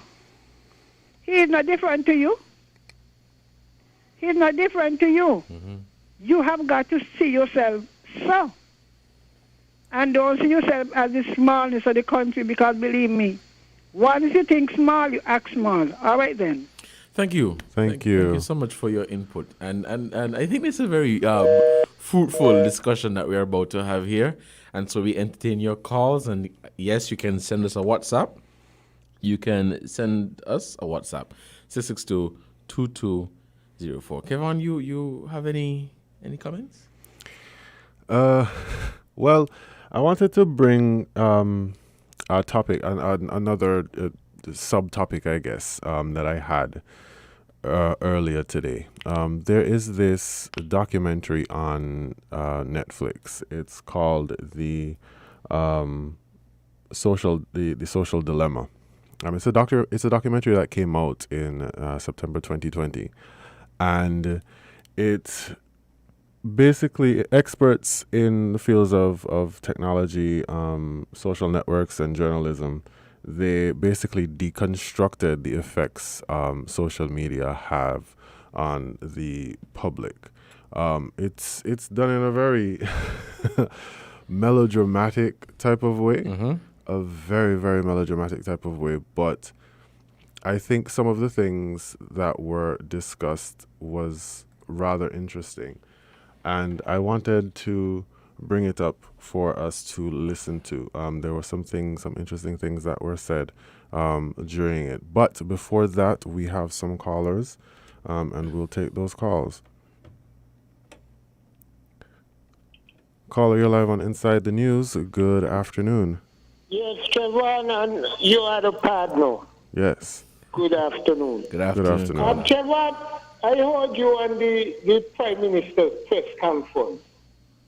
And I'm very disappointed. I've been looking at IOF over the years. Even Bacchus, who's supposed to be senior. The one day at Zeta said, Sugar City Walk is Rainium is the worst.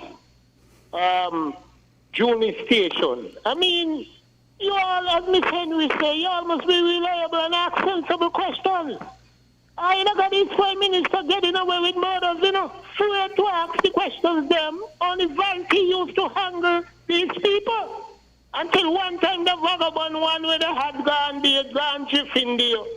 Try to disrespect Vanity. But we, as Miss Henry rightly said, depends on you all for information.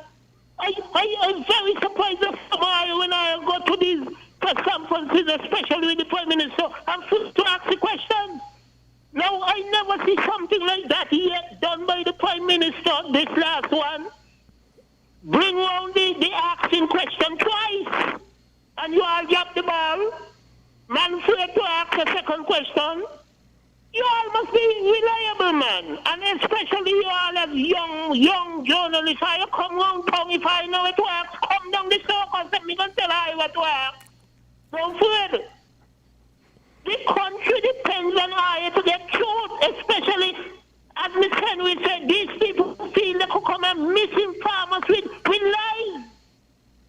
I be responsible, man. That's my input. Have a good day. And I'm looking at you in a Trevon. I want to meet you, and you better get in touch with me because I think you could develop into a Larry King. I think you're mixing us up. I think I think you're talking to Devon. You could develop into a Larry King because the approach is right. The first time I heard you, and I say, yeah, that's somebody to work with for the future. But anyway, we want to see you all doing better, especially the street people, them who ain't got a voice, eh? Right. Have a good day.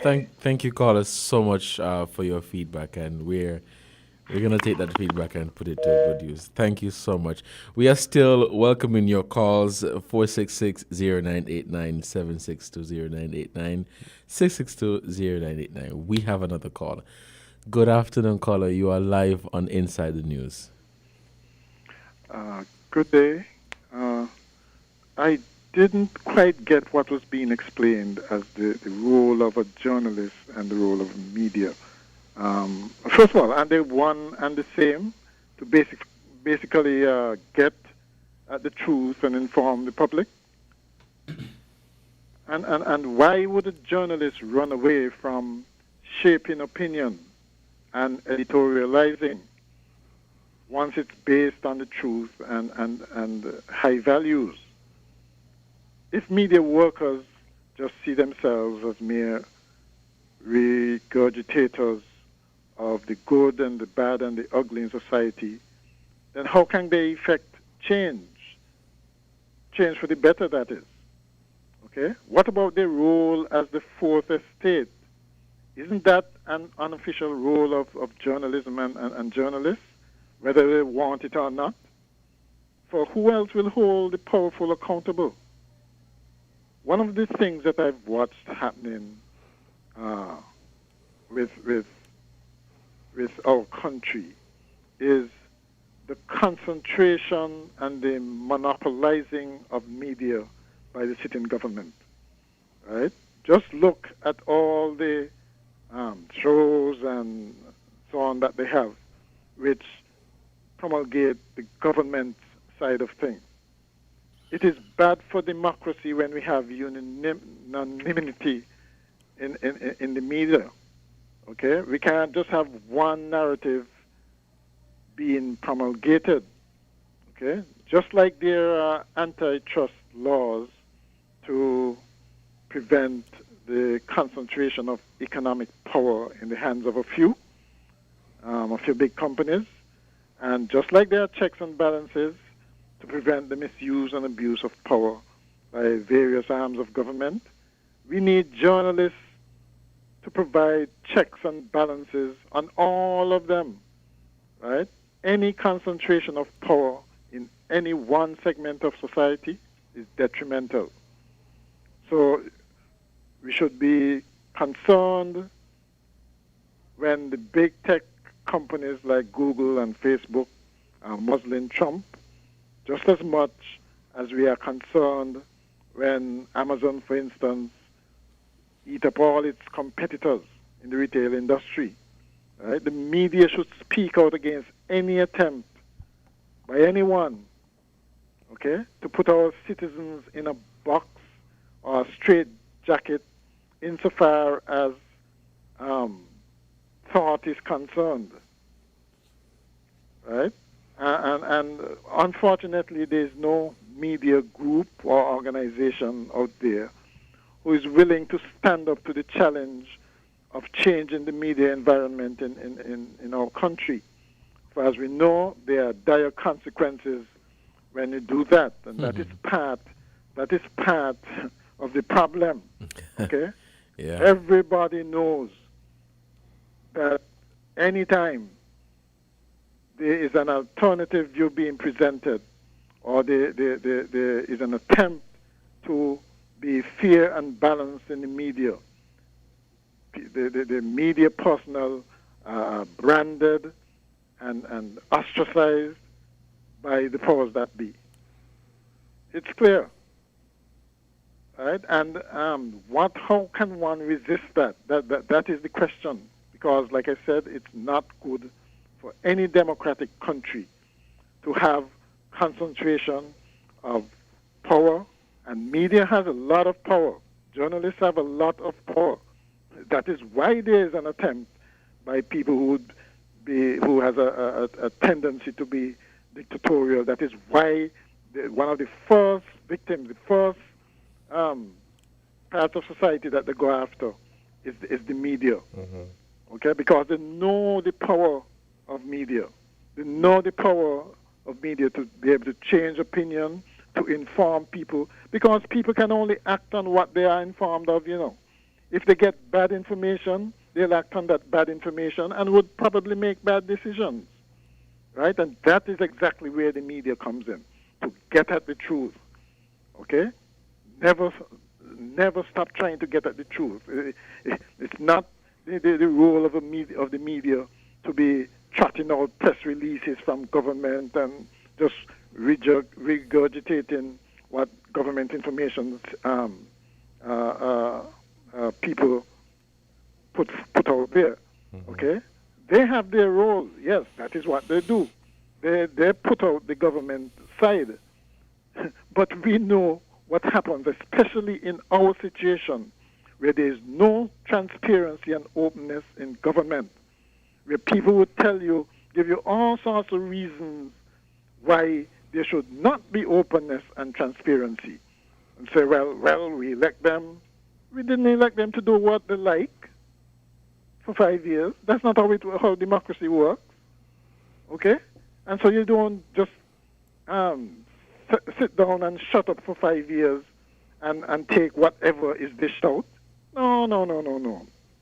Okay? And that is the role of the media, to make sure they get at the truth, get behind the scenes, give the public the information so that they can make the correct decision.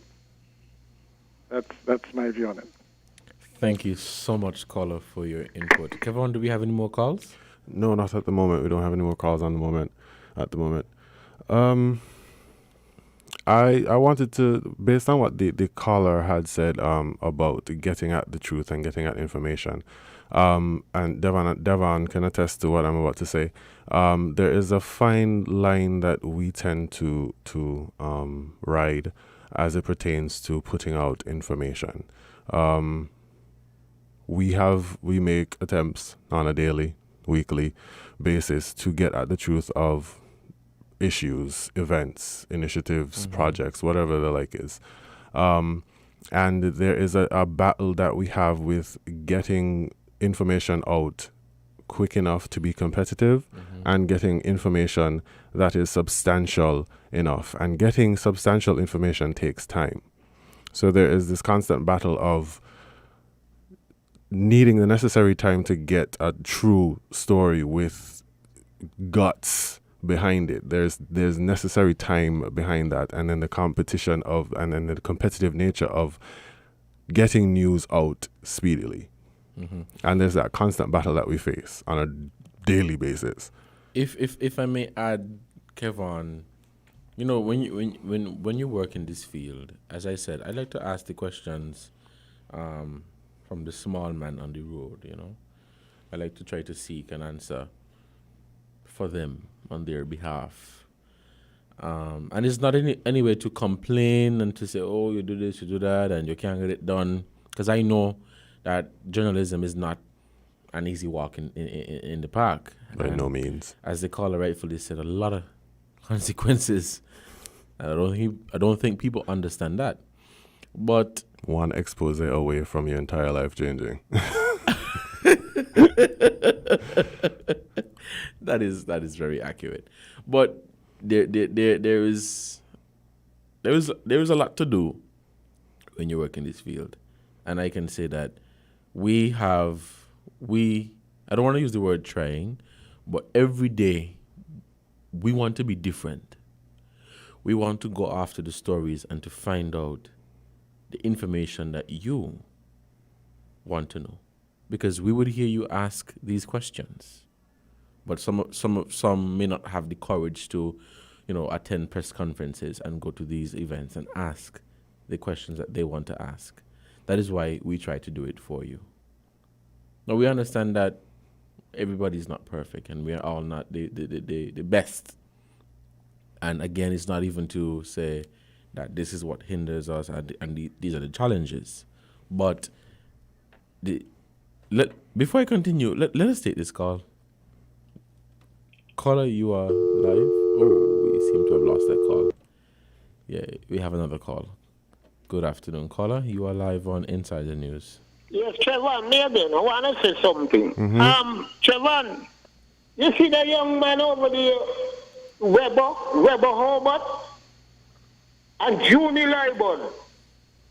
They're supposed to be the two senior journalists and Island. Weber is so completely different to Junie. Because Junie playing a job game with his politics.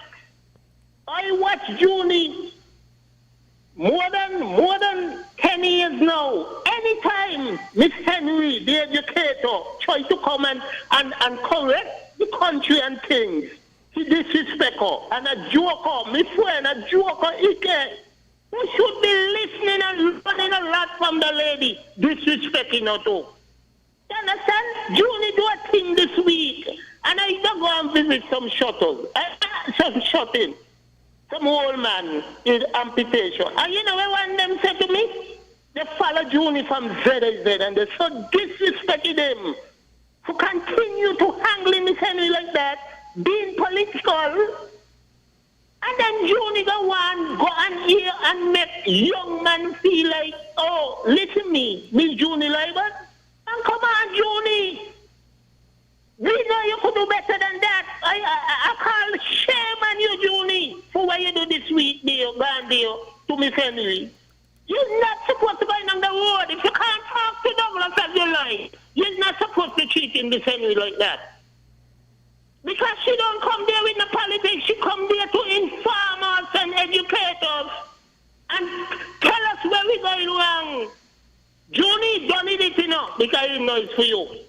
Don't need it. It's not a nice thing. I hear you in a clip, saying some people break in your place. That is wrong. But it's all these things. We'll do these things, because people act different these days.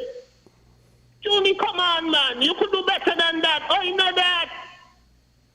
You carry the black legacy, and you can't be doing that, Junie. This is Jam Dong talking. Have a good day, Trevor.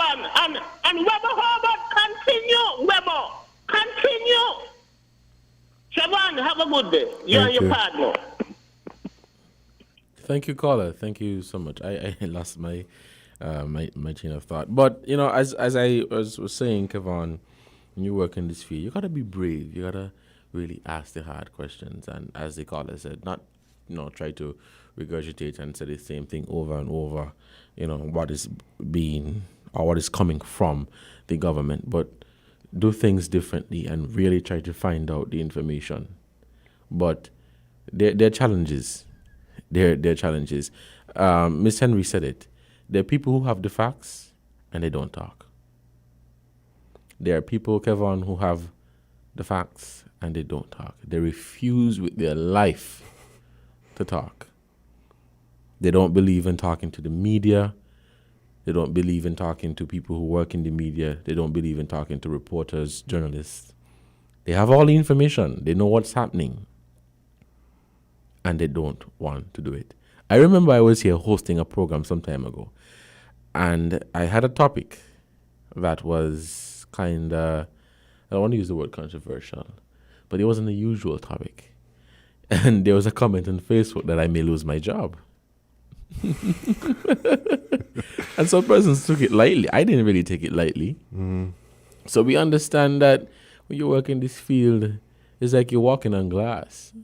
But for me, speaking for myself, I want to be the best of the best. I'm not the best of the best, but I want to be the best of the best. I want to be the best. And so I will continue to play my part. And I will continue to ask the questions that are being asked on 4th Street, Bastia, Charlestown, you name it. Let us take this call. Good afternoon, caller. You are live on Inside the News. Yes, just a practical point. Freedom of information is something that was promised. Okay, I would think that it's in the interest of all journalists, regardless of their shade, regardless of where they work. All journalists should want to see that actually come to fruition. So I would have expected from enlightened self-interest, at least, that all journalists would have been pounding at every opportunity, pounding the people that promised it at every press conference. What about this legislation? Because it would make your job that much easier, okay? And it would be a big service to the public.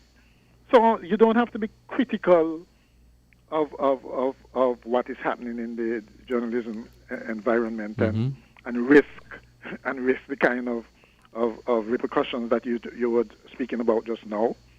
You're just doing your job as a journalist or as a responsible journalist and asking for delivery of what was promised. And why is that so difficult? And let me just add, caller, you know, when we attend these press conferences, the questions that we ask are questions from the street. The questions that we ask are questions that we want the small man to find out. Of course. And we would follow up. And we would make sure that we get the information. There's a comment on the live that says, it's not what you ask, but how you ask. Tony what and... is that supposed to mean? I don't know. If you have a question, there's only one way to ask the question. I don't know. Right? You're not being... I've never heard anyone at any one of these press conferences being disrespectful. Okay? You ask a direct question, they should give you a direct answer. Well, not evasive. There's a comment that says, it's not what you ask, but how you ask. He made reference to two journalists that they ask in a diplomacy style. That's journalism. You must answer at some point and time.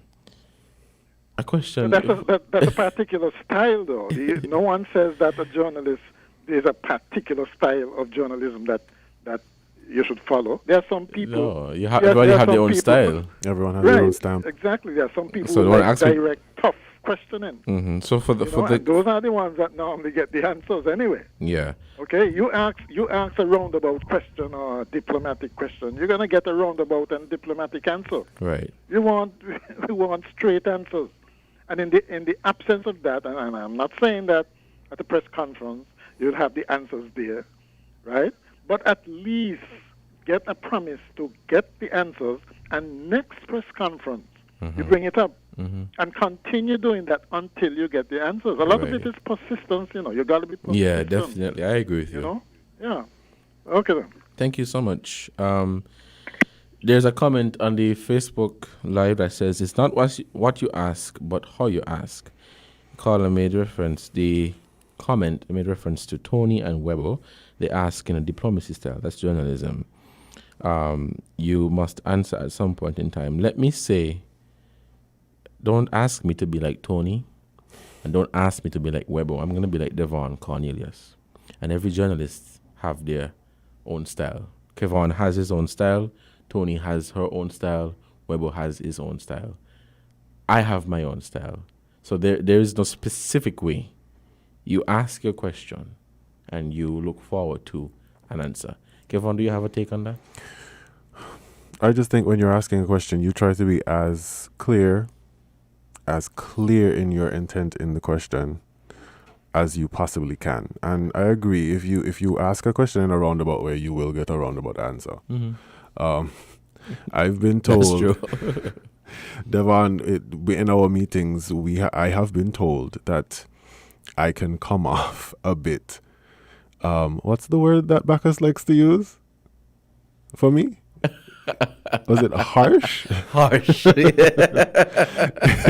the way I ask certain questions, in the way I write certain articles or certain pieces that I do, I can come off as harsh, apparently. Well, in my opinion, I don't come off as harsh. But from a senior person, if a senior person is telling me that I'm coming off harsh, then to other people, I'm probably going to be coming off as harsh. But you try to ask questions, you try to make points as clearly as possible, so not as to be misinterpreted or misconstrued, right. and to get as clear a picture of the specific information you're trying to get as possible. Yeah, I think the question should be straightforward as possible. Not too many huff and puff and style and pump and flay and everything, but a straightforward question. What is the color of that? That's a straightforward question. We have any calls? Come on. Yeah, let's take this call. Good afternoon, caller. You are live on Inside the News. Hi, good afternoon, gentlemen. Good afternoon. Good afternoon. Quite interesting. You almost answered what I was going to say a while ago with the pump and play and the bombastic and the pushing way. Because if you notice, condolences to the family of Larry King, who have given so much. Yes. If you would notice how he did question his guests by making them comfortable and ask the hard question, but he'd do it with a kind of tenor of the voice, not demanding. I think it's called firm, fair, and friendly. And it is the tenor in your voice and your approach and how you approach the question, because one can ask the same question in a different way and in a polite manner. Right, you cannot right. become forceful to people because they will resist you. They will pull back and they will show you, hey, look, you can't come demand this from me. I know it, you need the answer, and you're not touching the right spot as to how to get it. So in other words, it's not how you ask, it's not what you ask, but it's how you ask for it. And I normally hear some preachers, the way they speak to God, like they control him. Hey, you God up there, you send me down a blessing because you say so, and do it in so and so. But how I understand is that you must come childlike, and so I am not saying that as a reporter you must go childlike, but you must go middle. You must make your grounds firm, fair, and friendly, and not giving the person an edge like you're coming after them, because we people are ready to put up a defense from they feel like you're trying to corner them. And so do the best you can to get the best answers that you're looking for. Gentlemen, thank you very much, and do have a good day. Nice weekend. Thank you so much, caller, for your input. And let me just, I see the point that the caller is making, and I have basically two opinions on it. Again, as I just said, you keep your question straightforward. But I agree with the caller. It all depends on the setting. It all depends on the setting and how it would be posed, how you would pose your question. But it all boils back down to a straightforward question. And you rightfully said it. If you ask a question that's all over the place, then you might get an answer that's all over the place. Or you might not get an answer. You might not get an answer at all. Do we have any calls? Or if we have no calls, we'll take a short break to hear from our sponsors. We'll be right back.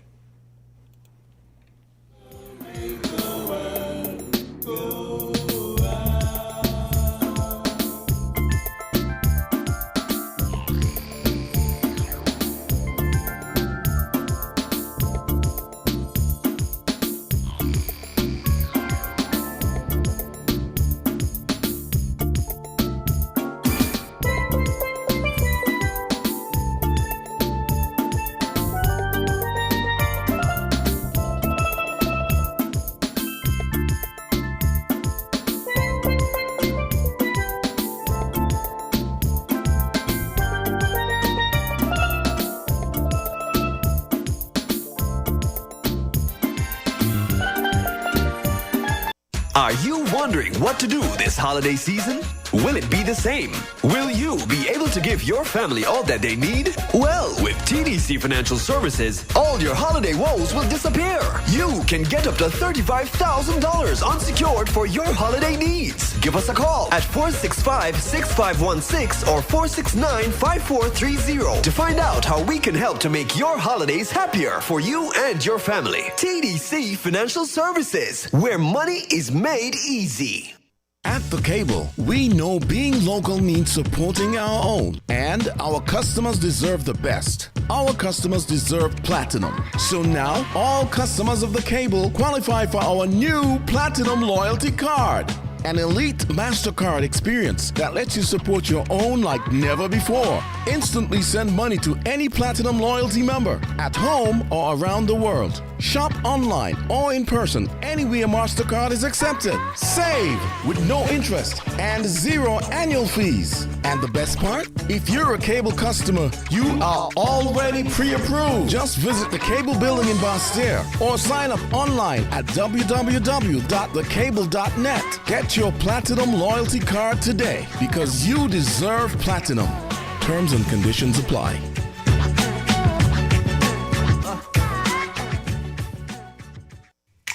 Maybe it's the way the brilliant gold liquid reflects our sunshine, or how the bright blue of its label mirrors the clear Caribbean skies overhead. Maybe it's the fresh, crisp taste of this beastly cold beer on a scorching hot day. Maybe it's even the way it brings us all together. But one thing is for sure, Carib is very much a part of who we are wherever we're from in the Caribbean. Carib, it's the way we play. Drink responsibly.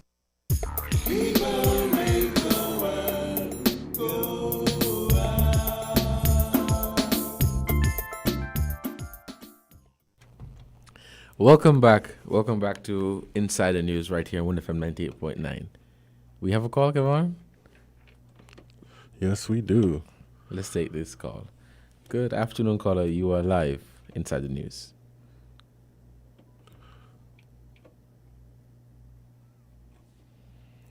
And there we go. Okay. Caller, good afternoon. You are live. Caller? Yes.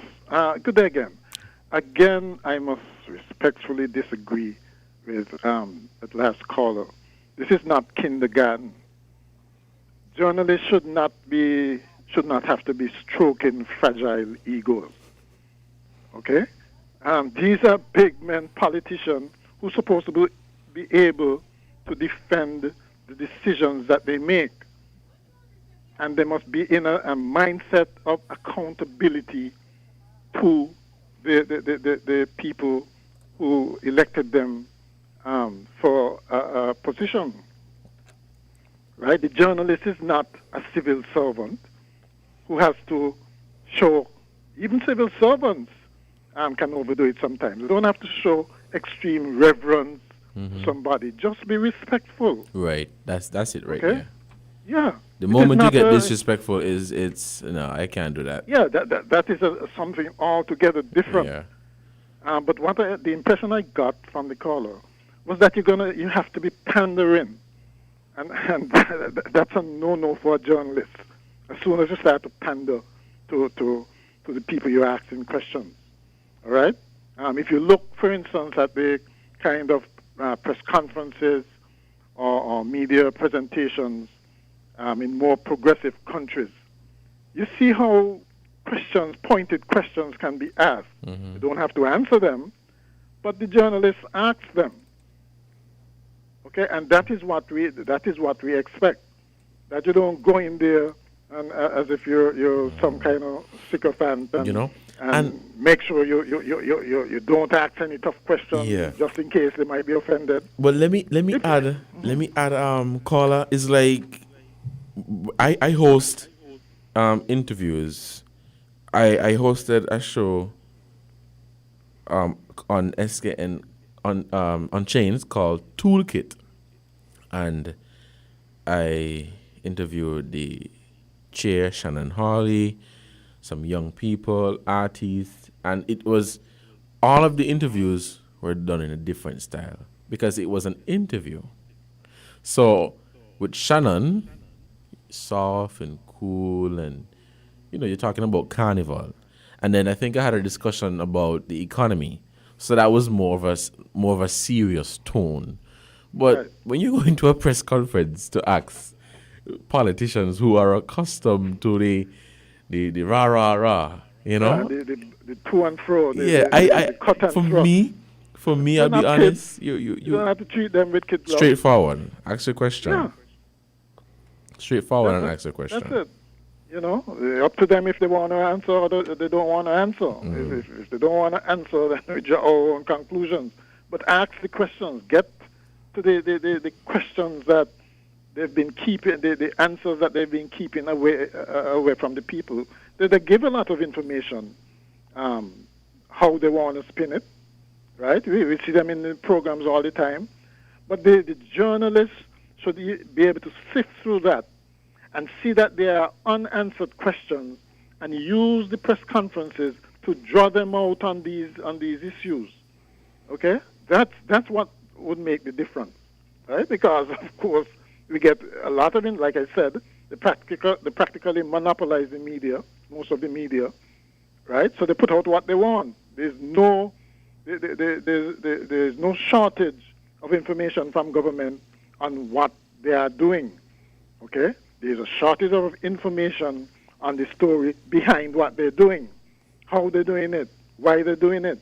And that is where we expect the good journalists to be insightful and get at the answers to these questions.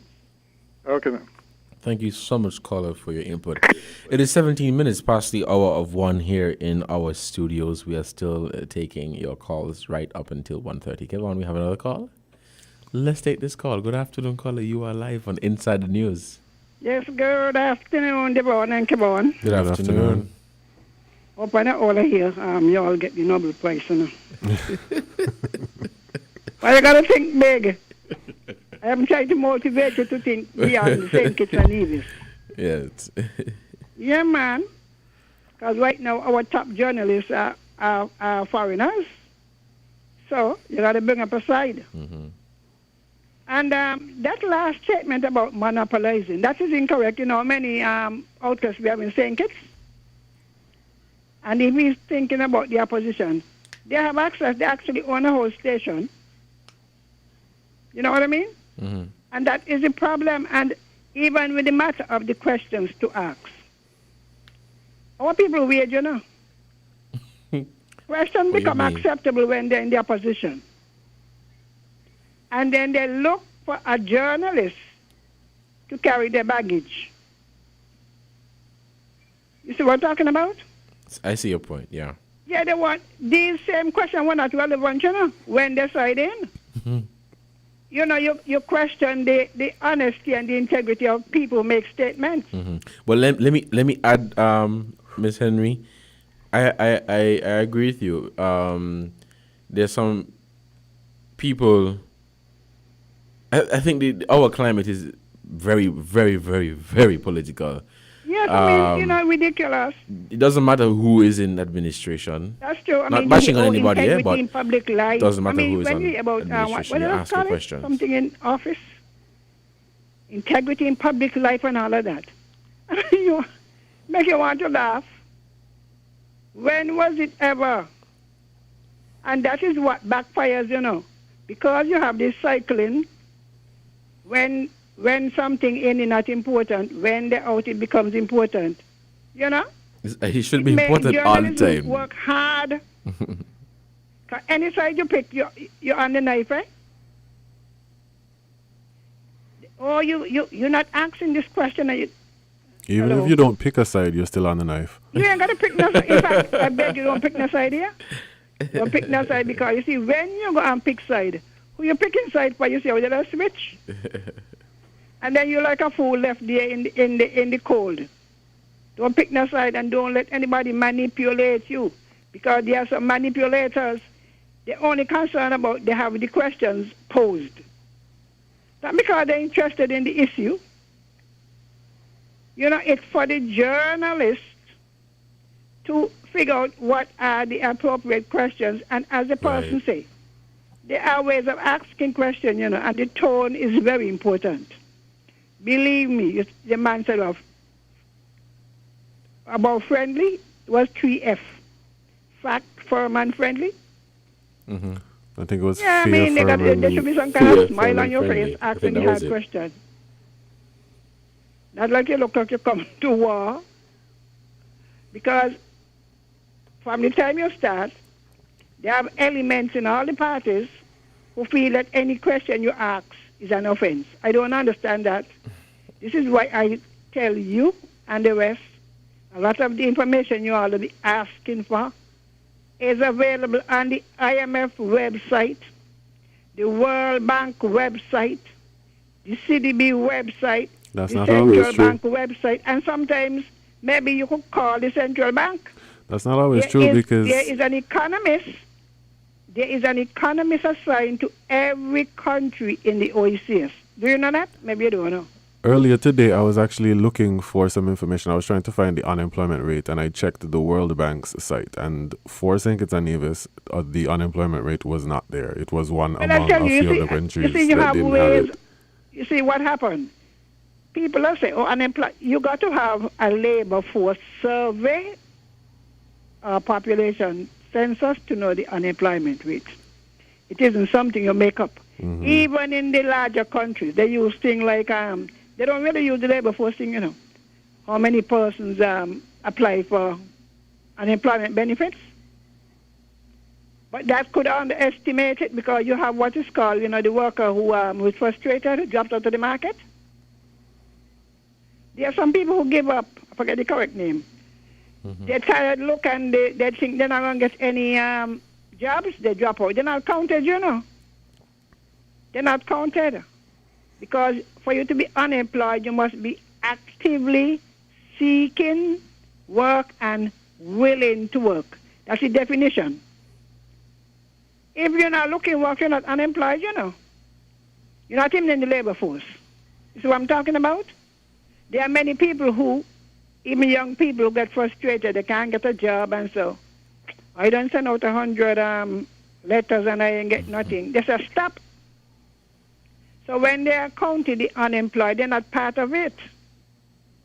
You follow? Yeah. So how they deal, well, you would hear in the U.S., that's what they use. So many million persons filed for unemployment benefit, and they make the adjustment. But all those who drop out of the labor market, they're unemployed, and there is something called underemployment. Underemployment means you are working at a job that is below your training and your capability. So, for example, now let us say when you're working presently, the pay is a half of what you used to get. You're underemployed, even though you're working, you are underemployed.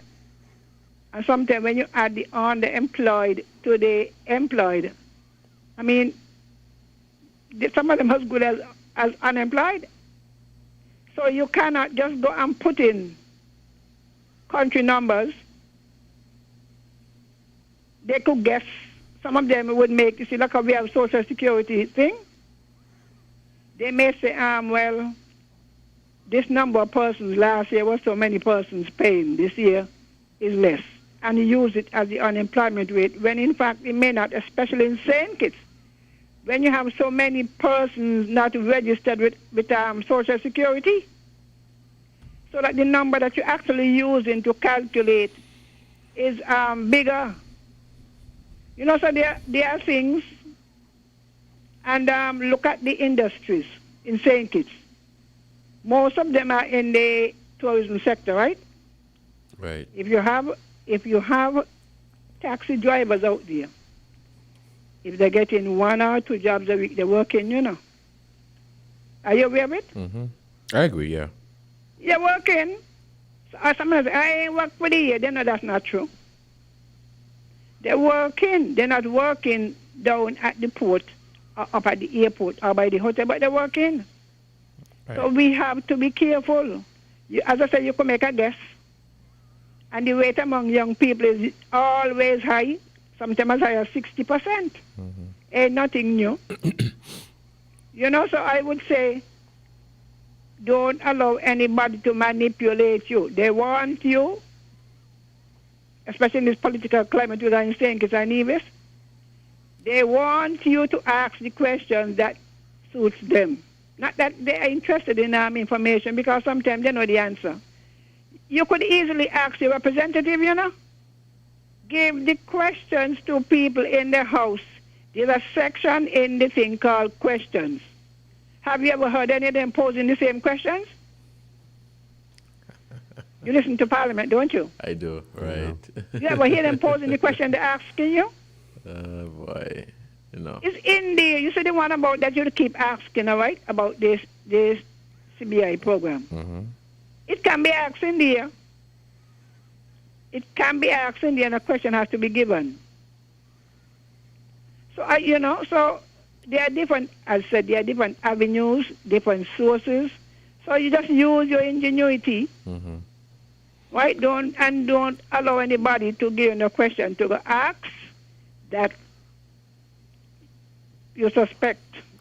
Put it that way. Thank you so much. When the backfire comes, as they say, you're going to be standing alone. They can't deport you. Thank you. They can't deport you, but they'll be willing to deport this one, malign that one. You know what I mean? Don't allow anybody, because you're going to be standing alone. Not even the lawyers going to want your work. Right. All right, then. Thank you so much for your input. We'll take one more call. No more calls? Okay. Not right now. We're going to wrap up our program in the next 2 minutes. Thank you guys so much for being a part of Inside the News today. I am grateful for the strong views. And the strong participation online and the amount of feedback we've been getting. I love it. We have one more call. Let us take this last call. Caller, you are live on Inside the News. Good afternoon. Kevin and Devon, good afternoon. Good afternoon. Happy New Year. Same to you. And, to you. Yeah, and me know I make off a month yet. Me just want to listen. Maybe make off to stop listening. Because things are saying that it does anger me a little bit. Now, quickly. Good afternoon to all the listeners too. Quickly. Question does ask at the house. And the house not give an answer. Let me give you one little quick reference. Handling me on the floor and handling Honorable Member of the Parliament, handling, and he may say something and Honorable Lindsay things stand up, cross-cut. He said to Honorable Lindsay, well, since you're on the floor, why not give the answer one time? The answer never gives. So you could not the house and you can ask some question, and if they don't want to answer, they don't answer. Yesterday, how we gonna anyway, who was yesterday? One Rastaman called in and they said that not dance. You can't smoke. No. The rule not that. The only place, like the rules say, for the smoking, I like where the Rastas congregate. Right. That is what I was trying to. Like on church, you have the Rasta church, and then so when smoking at the Holy Sacrament. Yeah, the act actually says. And you confinement to your home. Yeah, the act actually says. When you come and dance, caller, hello. And you can smoke and dance. Nothing go like that. Caller, hello. Right. Let me just add. The act actually states that it could be done in a Rastafarian faith where Rastafarians registered, right, or registered place for if they authorize it, or in your home, but not in a public. I did not agree with the caller when he said in a dance, but he's saying, however, he's saying that if you have intentions to go to a dance, expect that they're gonna be smoke. But it doesn't mean that it's right, because I don't believe in smoking in public places. Wrong with that one day. That one day wrong. No. And let me quickly say something now and then we finish quickly, because we recognize the time run out. Yes. Listen, as Cousin Henry said just now, when you on this side, you want to pose the question, and that then I'm interested when you on the other side, and it's a political. Well, really and truly now, public life is something in the office. And the government not power now. When them in the opposition, and them say when they reach there, vote for me, and when we reach there, because remember the government at the time, then we got no stats and so on public life. So now that they reach there, and like do I and them now me push now for this good governance.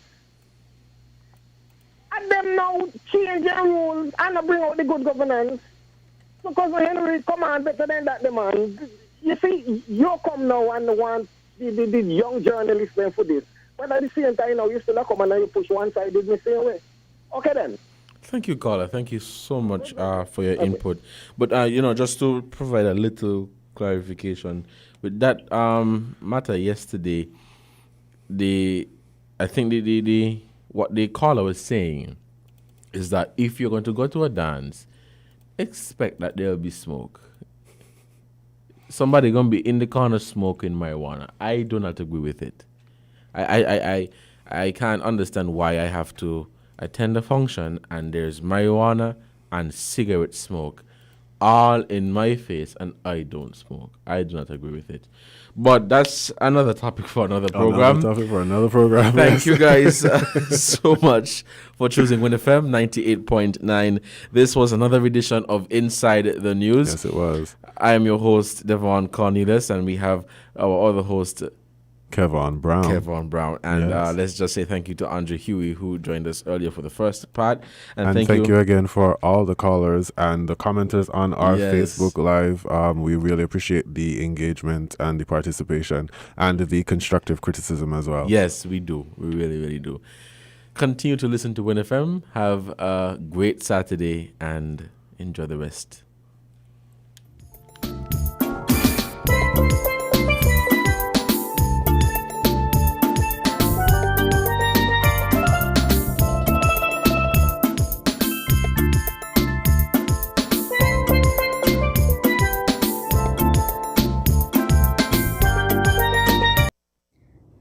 Honey, I have so much to do. And now I need to go to TDC Home and Building Depot to buy the new fridge. Samantha, stop worrying. You can purchase the fridge and whatever else you may need with TDC Home and Building Depot's curbside and delivery service. Really? Just send your request via WhatsApp or email, pay online, and get your purchase by pickup or delivery.